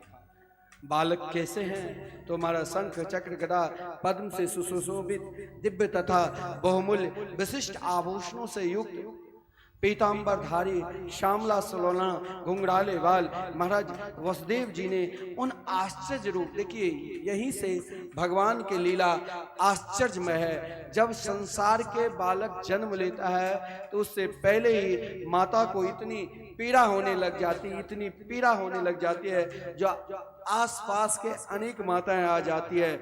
लेकिन जिस समय भगवान अवतार लिए उस समय वसुदेव जी के हृदय में इतनी प्रसन्नता हुई और सर्वप्रथम जब वसुदेव जी ने देखा और भगवान की सुंदर स्तुति की तो भगवान के उन रूप को देखकर वसुदेव जी ने देवकी को जगाया कि देखो जिन परमात्मा की आराधना हमने वर्षों से की आज मेरे घर में पुत्र के रूप में विराजमान है। देवकी भी भगवान की सुंदर स्तुति की, लेकिन उपासना यदि हम गोपाल जी के रूप में कर रहे हैं और युगल सरकार सामने आ जाए तो मन में कुछ न कुछ जरूर होगा कि हमने उपासना की, गोपाल रूप में आ गए सामने चतुर्भुज रूप। तो माता देवकी भी उपासना की और महाराज उनकी उपासना ऐसे विलक्षण है जो माता देवकी ने भगवान की स्तुति की, हे प्रभु हे मेरे गोविंद, मैंने कभी चतुर्भुज रूप में उपासना नहीं की, हमने तो पुत्र भाव से उपासना की और यहाँ आप पिता रूप में आ गए। भगवान ने कहा याद करो माता, दो कारण से हमने इस रूप में आया। पहला तो तुम्हारे हृदय में भय है, भयभीत हूँ मैं, ये देखना चाहता हूँ कि मेरी माँ भयभीत ना रहे। अगर तुम भयभीत रहोगे तो जो काम मुझे 11 वर्ष 53 दिन के बाद करना पड़ेगा वो मैं अभी कर लूँगा। दूसरा कारण, जब जिस रूप से तुम पूर्व जन्म में उपासना की, विष्णु जब तुम दोनों स्वयंभू मनंतर से पूर्व दोनों उपासना की तो मेरे समान रूप मैंने जब दर्शन दिया तो मेरे समान इस चतुर्भुज रूप को देखकर तुमने कहा कि हे प्रभु आप मेरे घर पुत्र रूप में आना। तो प्रथम बार मैंने वृष्णि गर्भ के रूप से विख्यात हुए, दूसरी बार जब तुमने आदित्य और कश्यप बने तो मैंने वामन के रूप में आया, और तीसरी बार जब तुमने वसुदेव और देवकी बने तो हमने श्री कृष्ण के रूप में आया। अगर तुम भयभीत हो तो मेरी माता नित्य गोलोक धाम के माता यशोदा और पिता नंद बाबा जहाँ ब्रज में विराजमान है गोकुल नगरी में, वहां तुम मुझे भेज दो। बोले कैसे भेजो, इस रूप को कैसे उठाऊं? बोले चिंता मत करो। महाराज वसुदेव जी ने पुनः प्रार्थना करने लगे, प्रभु इस रूप को मैं कैसे ले जाऊं? हथकड़ी बेड़ियां लगी हुई है, 10,000 सुरक्षा कर्मी हैं। भगवान ने कहा एक बार तुम मेरे चरणार बिंद के आश्रित हो गए। एक बार प्राणी जब भगवान के चरणार बिंद के आश्रित हो जाते हैं तो समस्त बंधन से अपने आप मुक्त कर देते हैं भगवान और अपने आप बुला लेते हैं। बोले चिंता मत करो, समस्त बंधन से अपने आप में मुक्त कर रहा हूँ। हथकड़ी बेड़ियां अपने आप खुल गई और बोले चिंता मत करो, समस्त प्रहरीदार गहरी नींद में सो रही है, क्योंकि आज समस्त ब्रजमंडल का कंट्रोल स्वयं योग माया शक्ति ने पहले से अपने हाथ में ले ली। बारिश हो रही थी, जो बाहर में भी सो रहे थे सब अंदर चले गए सोने के लिए, और इधर बोले कैसे ले जाऊं, यहाँ तो कोई टोकरी नहीं। भगवान ने कहा सामने देखो। सामने देखा तो एक छोटी सी टोकरी महाराज बोले अब कैसे बैठाओ? भगवान देखते ही देखते बभुआ प्राकृत शिशु, एक छोटा सा शिशु का रूप धारण कर लिया और महाराज वसुदेव जी बड़े आनंद के साथ उन टोकरी में प्रभु को विराजमान कर दिए और बड़े आनंद के साथ आज वसुदेव जी के समान सौभाग्यशाली कौन होगा इस संसार में? साक्षात परब्रह्म परमात्मा जिसने सारे ब्रह्मांड को अपने आप पर ले रखा है और आज स्वयं वसुदेव जी उन ब्रह्मांड को रखने वाले को अपने मस्तक पर ले जा रहे हैं। और जब मस्तक पर ले जा रहे हैं तो स्वयं को स्वयं फाटक सब के सब खुल रहा है और महाराज फाटक खुल रहा है। साथ में जितने भी सैनिक है सब के सब गहरी नींद में सो रहे हैं। और महाराज मंद मंद जो बारिश हो रही थी तो बलदेव भैया 1 साल पूर्व ही आ चुके थे। स्वयं बलदेव भैया ने सोचा कहीं मेरे श्याम सुंदर की खांसी न लग जाए, जिस कारण शेष भगवान के रूप में छत्री का काम किया और भगवान के पीछे पीछे चल रहे हैं। महाराज वसुदेव जी बड़े आनंद के साथ रात्रि के समय सब सो रहे हैं। आज जो जगह वही पाएगा। आज यमुना जी जग रही है। यमुना जी ने आज प्रतिज्ञा कर ली कि आज हम अपने परब्रह्म परमात्मा को साक्षात दर्शन करूंगी। और जब यमुना जी दर्शन करने के लिए तैयार हो गई तो आज यमुना में संसार के जितने भी नदियां हैं सब कहा कि मुझे भी कन्या के दर्शन करा दो।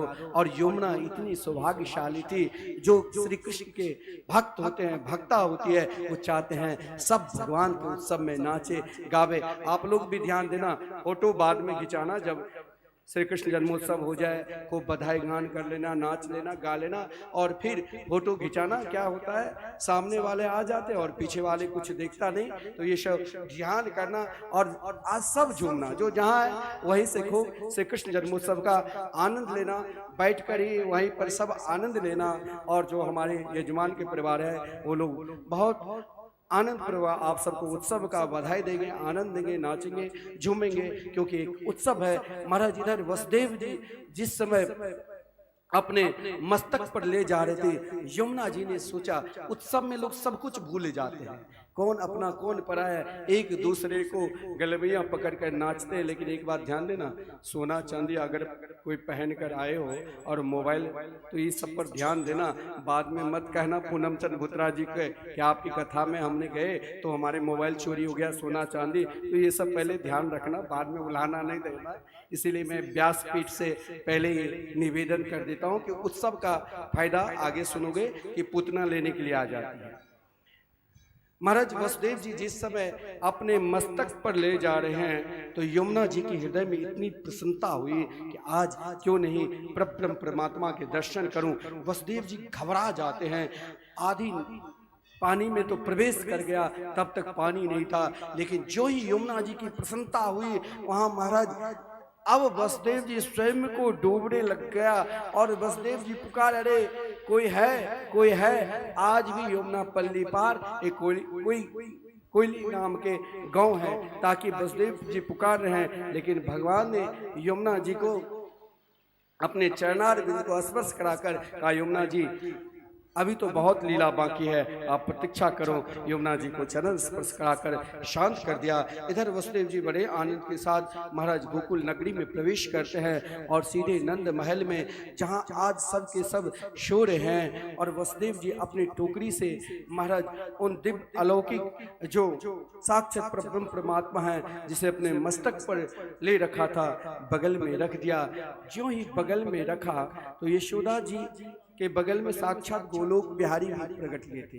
लेकिन लिखा है, वसुदेव सुत श्रीमान वासुदेव खिलात्मनि लीने नंद सुतो राजन विद्युत सौदामणि यथा। वसुदेव नंद नंदन में उसी प्रकार लीन हो गए जैसे बिजली तरकती है, कोई देखता है कोई नहीं देखता है। वसुदेव जी के दृष्टि में वो कन्या थी, कन्या को ले लिया और महाराज मथुरा से जो लाए थे अलौकिक पुत्र, उन्हें वहीं पर छोड़कर वसुदेव जी उन कन्या को लेकर पुनः मथुरा आ गए। मथुरा जो ही आया महाराज पुनः कारागार में जेल में प्रवेश करता है। सबके सब प्रहरी जो सोए हुए थे जग जाते हैं, फाटक अपने आप बंद हो जाता है, हथकड़ी बेड़ियां लग जाती है। महाराज जब तक परमात्मा मस्तक पर थे तो हथकड़ी बेड़ियां खुल गई, और जब माया को मस्तक पर ले आया तो पुनः हथकड़ी बेड़ियां लग गई, और माया चिल्लाई जोर से, इतनी जोर से चिल्लाई, इतनी जोर से चिल्लाई, जो महाराज कंस घबरा गए। कंस को सूचना मिली कन्या हुई, कन्या हुई।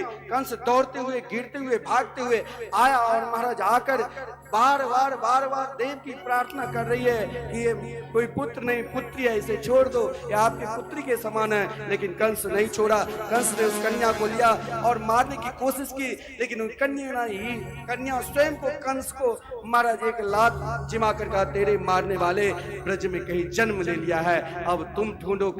अरे दुष्ट, मेरे को सताकर क्या मिलेगा, इन दोनों को सता को क्या मिलेगा, तेरे मारने वाले तो ब्रज में कहीं न कहीं जन्म ले लिया है। बड़ा विलक्षण भाव है। आइए हम लोग अपन ब्रज में पधारते हैं। इधर कंस आपातकालीन सभा बुलाने दो। हम लोग तो श्री कृष्ण जन्मोत्सव का आज बड़े धूमधाम के साथ बधाई का आनंद लेंगे। बोलिए कृष्ण कन्हैया लाल की जय। महाराज गोकुल के ब्रज के राजा नंद बाबा है और नानी यशोदा जी है। आदरणीय श्रीमान सुखदेव जी कहते हैं, नंदस्त्वात्मजुत्पन्ने जाता लादो महामना आहूय विप्राण वैरज्ञान अस्नात सुचिर अलंकृत। नंद बाबा महाराज जैसे प्रातः काल के बेला था, नंद बाबा रोज यमुना जी में स्नान करने के लिए जाया करते थे। आज यमुना जी में स्नान करने के लिए गया तो ब्राह्मणों ने आशीर्वाद दे दिया कि पुत्रवान भव। नंद बाबा ने कहा, महाराज ये आशीर्वाद आप वापस ले लीजिए। ब्राह्मण देव ने बोले, मैंने एक बार जिसे वचन दे देता हूँ उसे पूर्ण होता है। महाराज समस्त ब्राह्मण अनुष्ठान पर, जितने ब्रज मंडल के ब्राह्मण थे सब अनुष्ठान पर बैठ गए। इधर नंद बाबा ने ब्राह्मणों की सारी व्यवस्था की, इधर देवर्षि नारद जी भी नंद बाबा को आशीर्वाद दे दिया और कहा, अनुष्ठान करो। सदगुरु के द्वारा जो प्रदत्त मंत्र है, नंद बाबा अनुष्ठान करने लगे। महाराज आज ठीक जब महाराज नंद बाबा की अवस्था 88 वर्ष, नंद रानी की अवस्था 84 वर्ष के हैं, लेकिन इन अवस्था में जब संतान नहीं हुई और आज जब अनुष्ठान की तो आज नंद रानी के यहाँ स्वयं उनकी बहन सुनंदा पहले ही आ चुकी थी। महाराज तब तक नौमी तिथि प्रारंभ हो चुके थे, और जब सुनंदा अंदर प्रवेश करती है तो उन अंदर प्रवेश करते ही देखा एक नीलमणि अलौकिक प्रकाश। उन अलौकिक प्रकाश को देखकर सुनंदा नजदीक गई तो देखा छोटे से लाला को लेकर सुनंदा के हृदय में इतनी प्रसन्नता हुई, जो घर में कुछ नहीं मिला तो थाली ले लिया और थाली को बेलना रोटी बनाने वाले से बजाती हुई नंद बाबा के पास गए और कहा, बाबा बधाई हो, आपने जो ब्राह्मण जिमाए, आपने जो अनुष्ठान करी, आपके घर एक नन्हो सो प्यारो सो लाला भयो है। महाराज नंद बाबा ने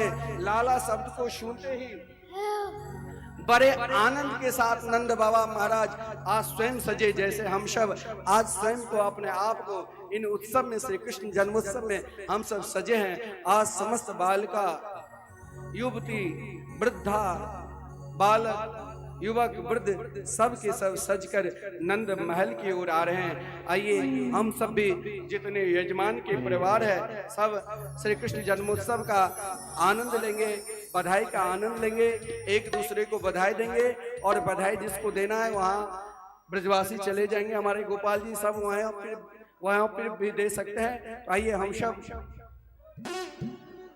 नंद लाला आज ब्रज में प्रकट हुए हैं, सब आनंद लेंगे। और देखिए जितने भी ब्रजांगनाएं गोपी, सबके सब जो भी गोपी भाव में नाचना चाहती है वो सब यजमान के परिवार आकर आनंद ले।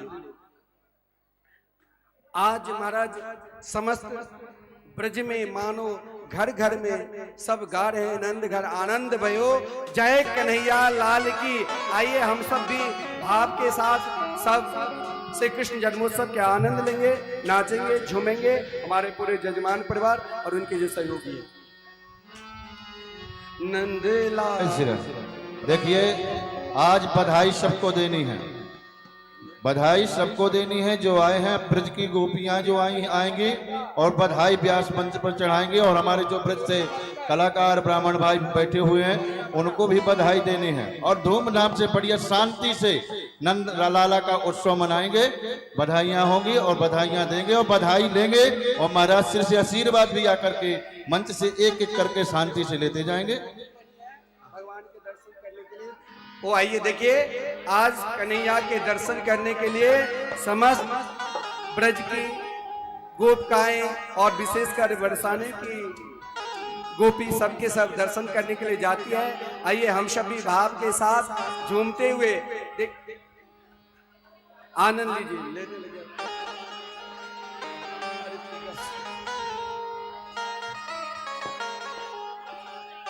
अब जो बरसाने की गोपियां हमारी तैयार होकर आई हुई हैं वो सामने आएंगी और वही नृत्य करेंगी, लाला की बधाइयां भी गाएंगे और यहाँ बधाइयां देंगी भी। जय श्री राधे।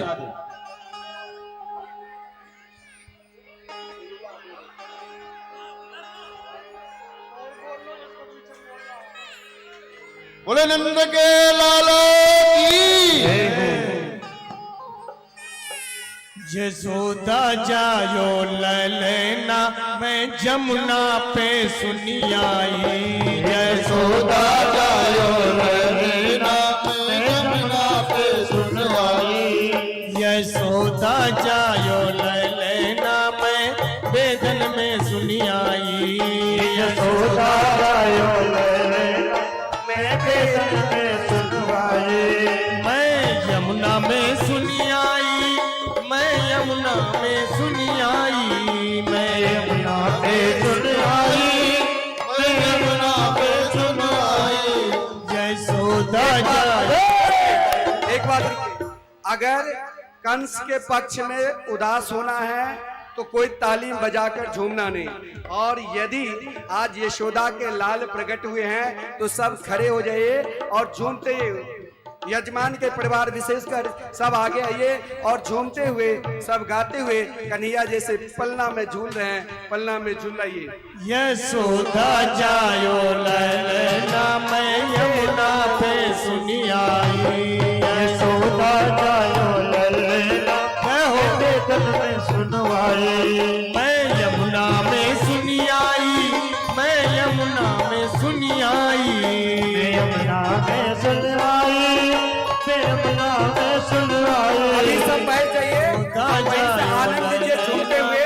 और देखिए आज अभी बहुत समय है, 1 घंटा तक हम सब बधाई का आनंद लेंगे, इसीलिए सब वहीं पर खड़े होकर या बैठकर ताली बजाते हुए आनंद लीजिए। और हमारे यजमान के परिवार बड़ा सुंदर आज जो ब्रज की गोपी रूप में सबके सब सज धज कर आई है तो आपको आनंद देंगे। तो आइए हम भाव के साथ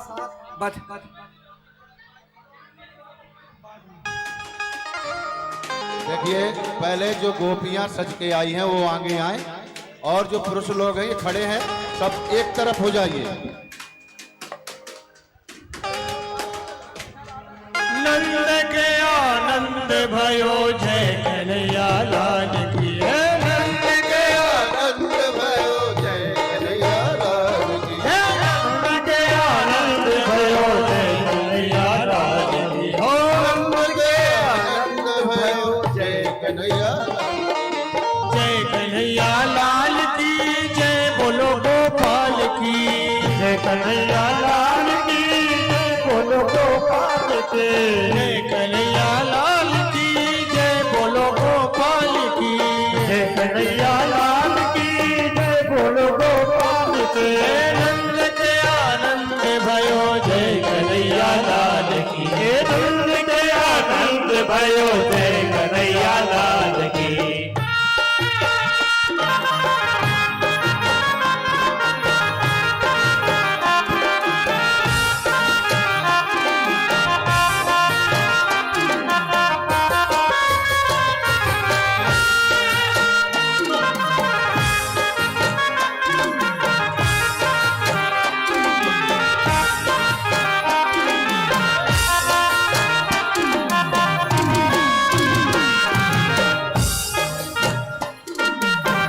देखो अभी फोटो अगर खींचोगे डांस नहीं करोगे तो फिर बाद में ना कहना कि हमें मजा नहीं आया।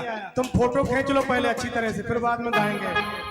बीच में फोटो वगैरह मत खींचो कोई, अभी लास्ट में अंत में फोटो होंगी। अभी 1 घंटा पड़ा है पूरा, आप समय बर्बाद कर रहे हैं आप। और हमारे ब्रजवासी गोपाल जी को साथ में लेकर सबके पास आ जाएंगे। वहीं बधाई जिसको देना है वहीं पर देना, लेकिन यहाँ आज बधाई का हम सब आनंद लेंगे और सबके पास गोपाल जी जाएंगे और सब गोपाल जी का दर्शन कर लेना। प्रणाम करवा देना सर, हिमांशु को ले लो।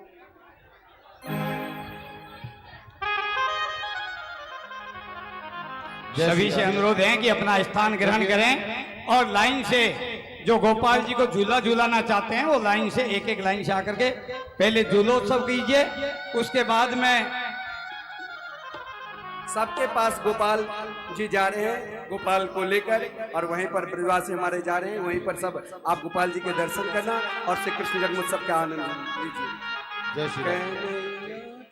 लाला जन्म सुनी आई यशोदा मैया दे दो बधाई। लाला जन्म सुनी आई यशोदा मैया दे दो बधाई। ओ लाला जन्म सुनी आई यशोदा मैया दे दो बधाई।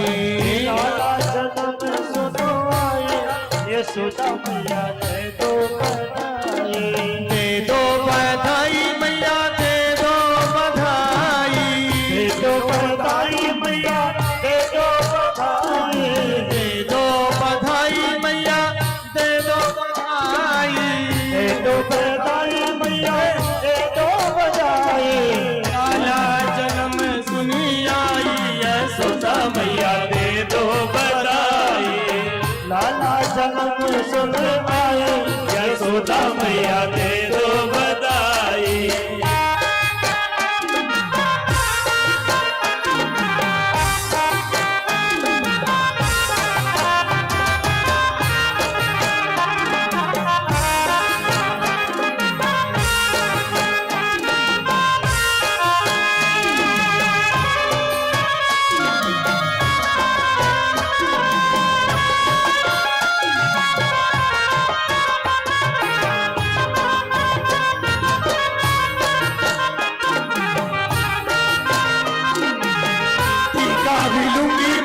झूमर भी लूंगी, टीका भी लूंगी मैया झूमर भी लूंगी।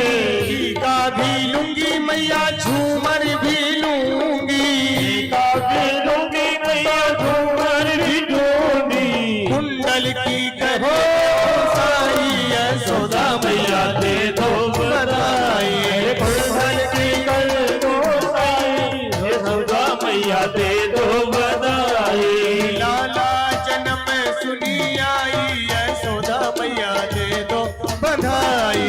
लाला जन्म सुनी आई यशोदा मैया दे दो बधाई।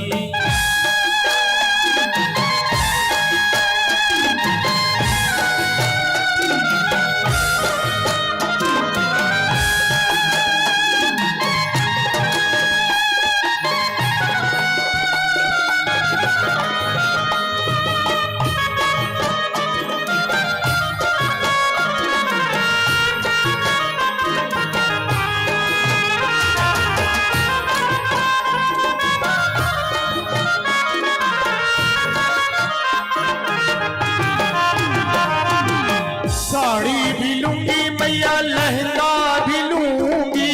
साड़ी भी लूंगी मैया लहंगा भी लूंगी। साड़ी भी लूंगी मैया लहंगा भी लूंगी। साड़ी भी लूंगी मैया लहंगा भी लूंगी। झूमर की करे दो साई यशोदा मैया दे दो बधाई। झूमर की करे दो साई यशोदा मैया दे दो बधाई। लाला जन्म सुनी आई यशोदा मैया दे दो बधाई।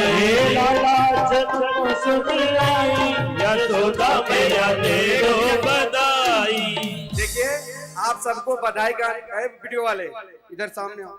तो यहाँ गोपी आप लोग जो ऐसे ऐसे बैठी हो, सब आज कन्हैया के जन्म हुए हैं। आइए हम सब भाव के साथ कन्हैया की जन्म में आज सारे मोहल्ले में ऐसा धूम मचा है, और हम लोग लगता है कंस के सैनिक है जो शांत है। हम लोग सब आज अपने आप को ये भाव करेंगे कि हम यशोदा स्वयं को है, और स्वयं आज मेरे हृदय से कन्हैया के प्रकट हुए हैं। तो सब भाव के साथ गइए। कन्हैया झूले पर नानक होले छोटा दीजो, कन्हैया झूले पर नानक होले छोटा दीजो, निक होले छोटा दीजो, निक धीरे छोटा दीजो, निक होले छोटा दीजो, निक होले छोटा दीजो, मेरो लाला झूले पलना, निक धीरे छोटा दीजो, मेरो लाला झूले पलना, निक होले छोटा दीजो।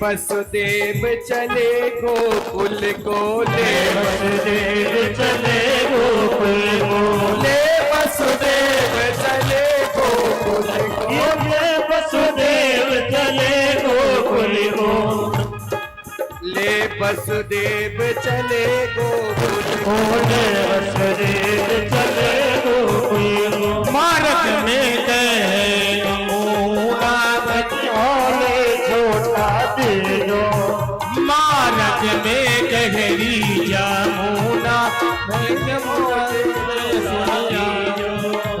कन्हैया झूले अलना की होले छोटा दीजो।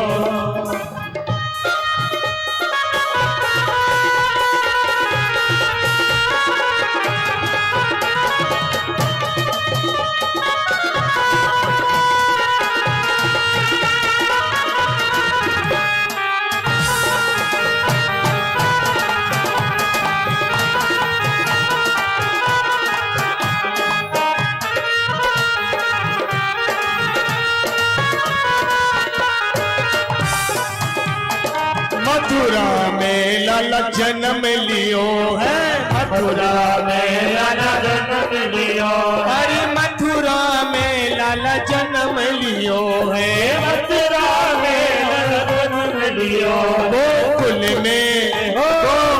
में झूले पर नानक भोले झोटा दियो, गोकुल में झूले पर नानक भोले झोटा दियो, कन्हैया झूले पर नानक भोले झोटा दियो, कन्हैया झूले पर नानक भोले झोटा दियो।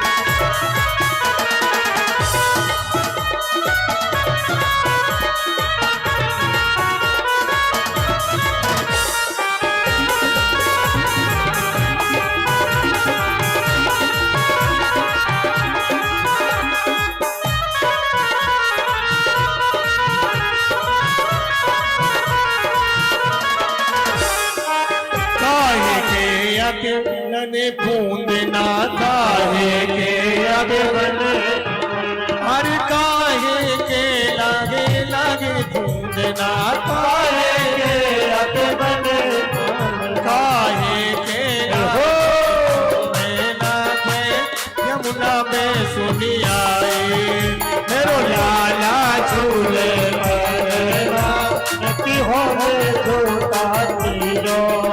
अरे रेशम के अक लगे पूंदना, रेशम के अक बने सोने के लागे पूंदना में, यमुना में सुनी आई मेरो लाला झूले पालना में। आइए अब हमारे जो कई प्रकार के बधाई गान करने के लिए हर जगह से यशोदा जी के महल में पहुंचे हैं, तो आप आइए अपनी भाषा राजस्थान में और बढ़िया भजन हेलो श्रवण करेंगे। प्रिय राधा गोरी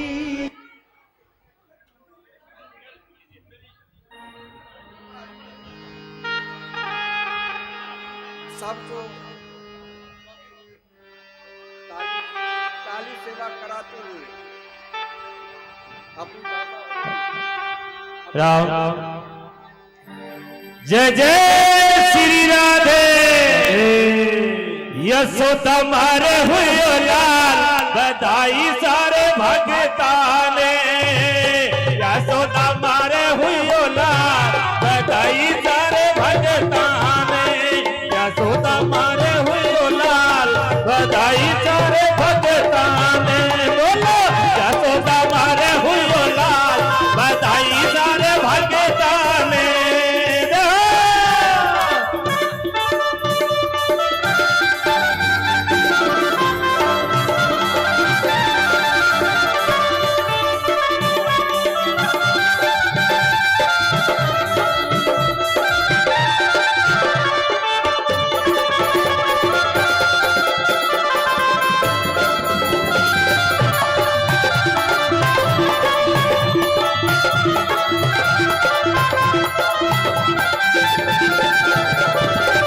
आज यो अंगीनो धन्य हुयो है, आज यो अंगीनो धन्य हुयो है, कृष्ण जीरो जन्म हुयो है, कृष्ण जीरो जन्म हुयो है। ना तो रे दे ताल बधाई सारे भगताने, ना तो रे दे ताल बधाई सारे भगताने।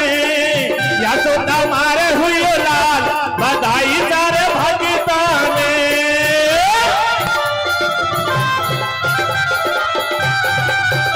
अरे नाचो नाचो सब खड़े होके नाचो।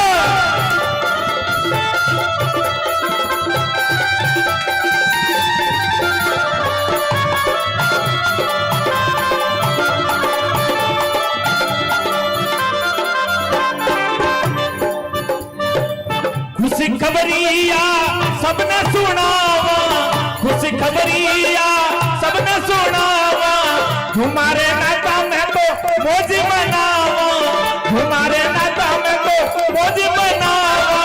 कृष्ण लियो अवतार बधाई सारे भगताने, कृष्ण जी लियो अवतार बधाई सारे भगताने।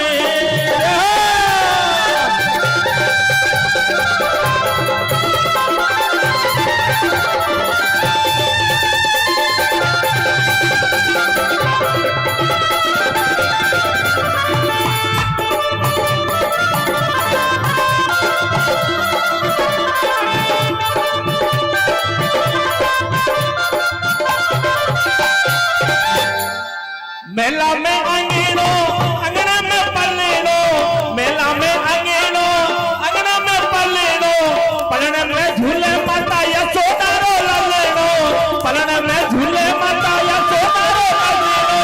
नजरा उतारा बारंबार बधाई सारे भगताने, नजरा उतारा बारंबार बधाई सारे भगताने, बधाई सारे भगताने, बधाई सारे भगताने।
बधाई सारे भक्तों ने जाके सजावा पूजा सार बधाई सारे भक्तों ने या तो दामाद यो लाल बधाई सारे भक्तों ने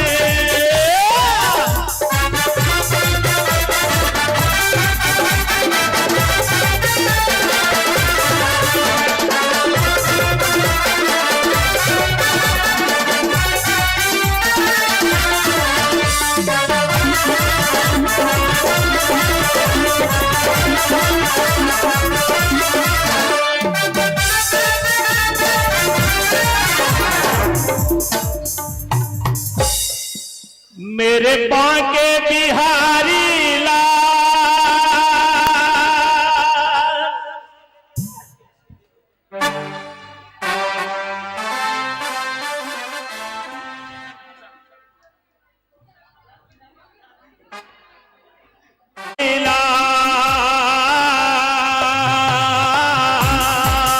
मेरे बांके बिहारी लाल तो इतना ना करियो नजर तो लग जाएगी प्यारे नजर तो लग जाएगी मेरे बागे बिहारी लाल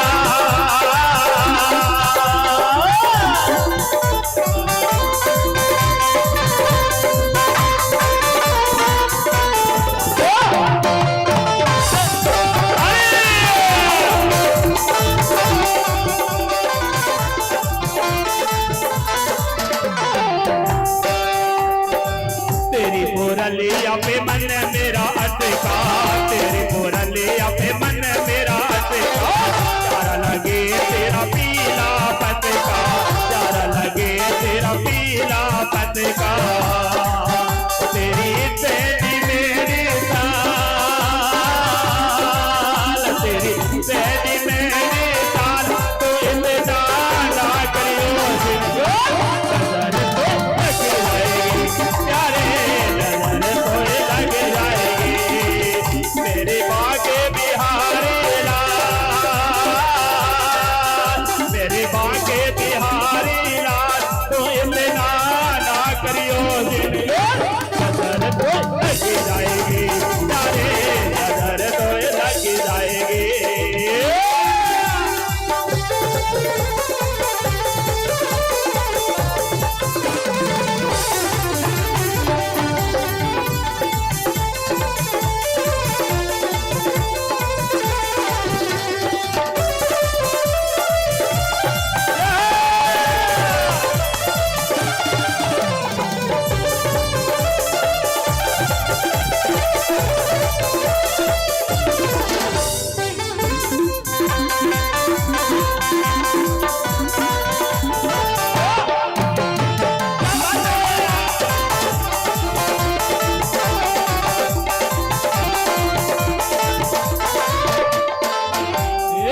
तेरी सूरतिया पे मन मेरा अटका तेरी सूरतिया पे मन मेरा अटका प्यारा लगे तेरा नीला पतका प्यारा लगे तेरा नीला पतका तेरे घूंघर वाले बाल तेरे घूंघर वाले बाल तो इतना ना करियो नजर तो लग जाएगी प्यारे नजर तो लग जाएगी तेरे बागे बिहारी लाल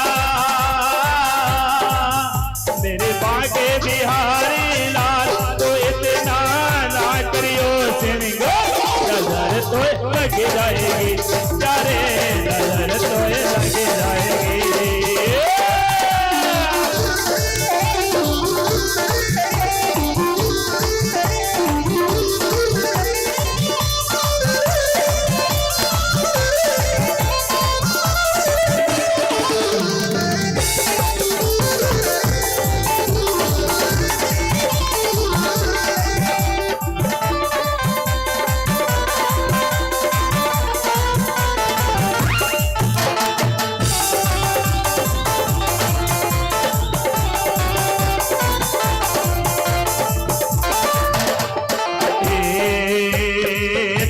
कमरिया पे मन मेरा अटका तेरी तेरी कमरिया पे मन मेरा का प्यारा लगे तेरा काला पतका प्यारा लगे तेरा काला पतका वो तेरे गल पे जैसी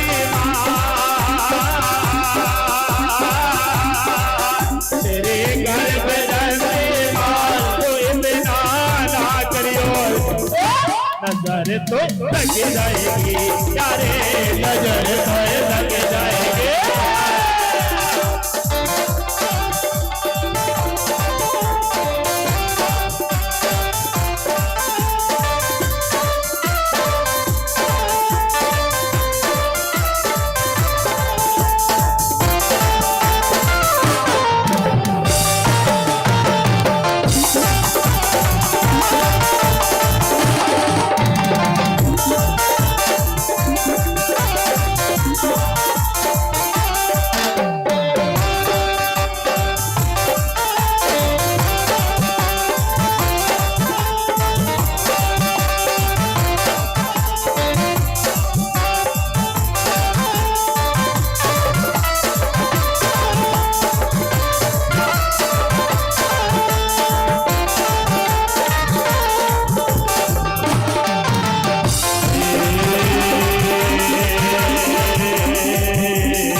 तुम्हारी गुजरी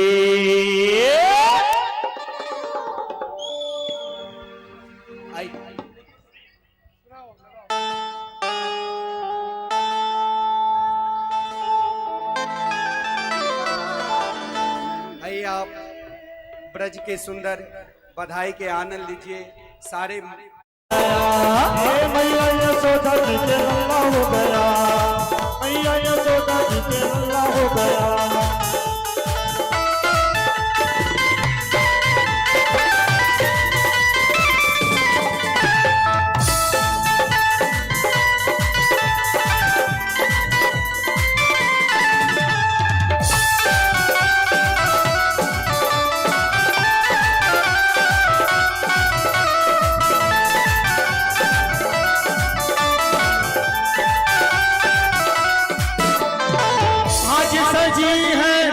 की हवेली आज सजी है नंद की हवेली आई है सखियां के सहेली सब काम को भूले खुशियों में भूले सब काम को जोड़े घर को जोड़े हो आज सारा गोकुल के हल्ला हो गया आज सारा गोकुल के हल्ला हो गया मैया यशोदा जी के हल्ला हो गया सारे मोहल्ले में हल्ला हो गया मैया यशोदा जी के हल्ला हो गया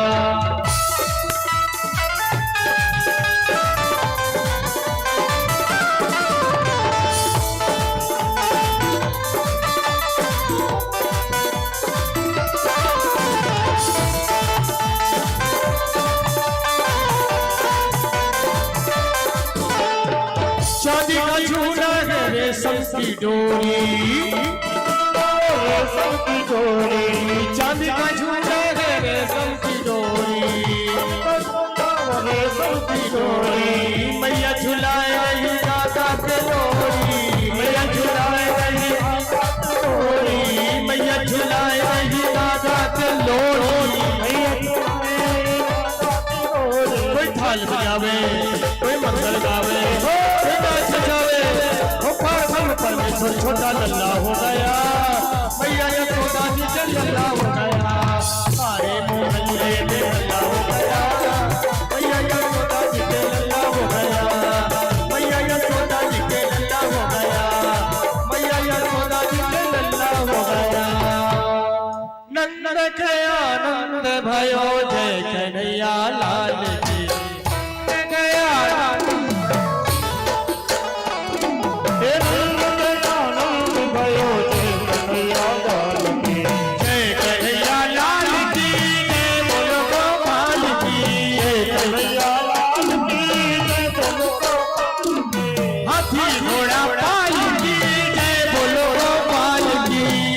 घोड़ा पाल की बोलो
गोपाल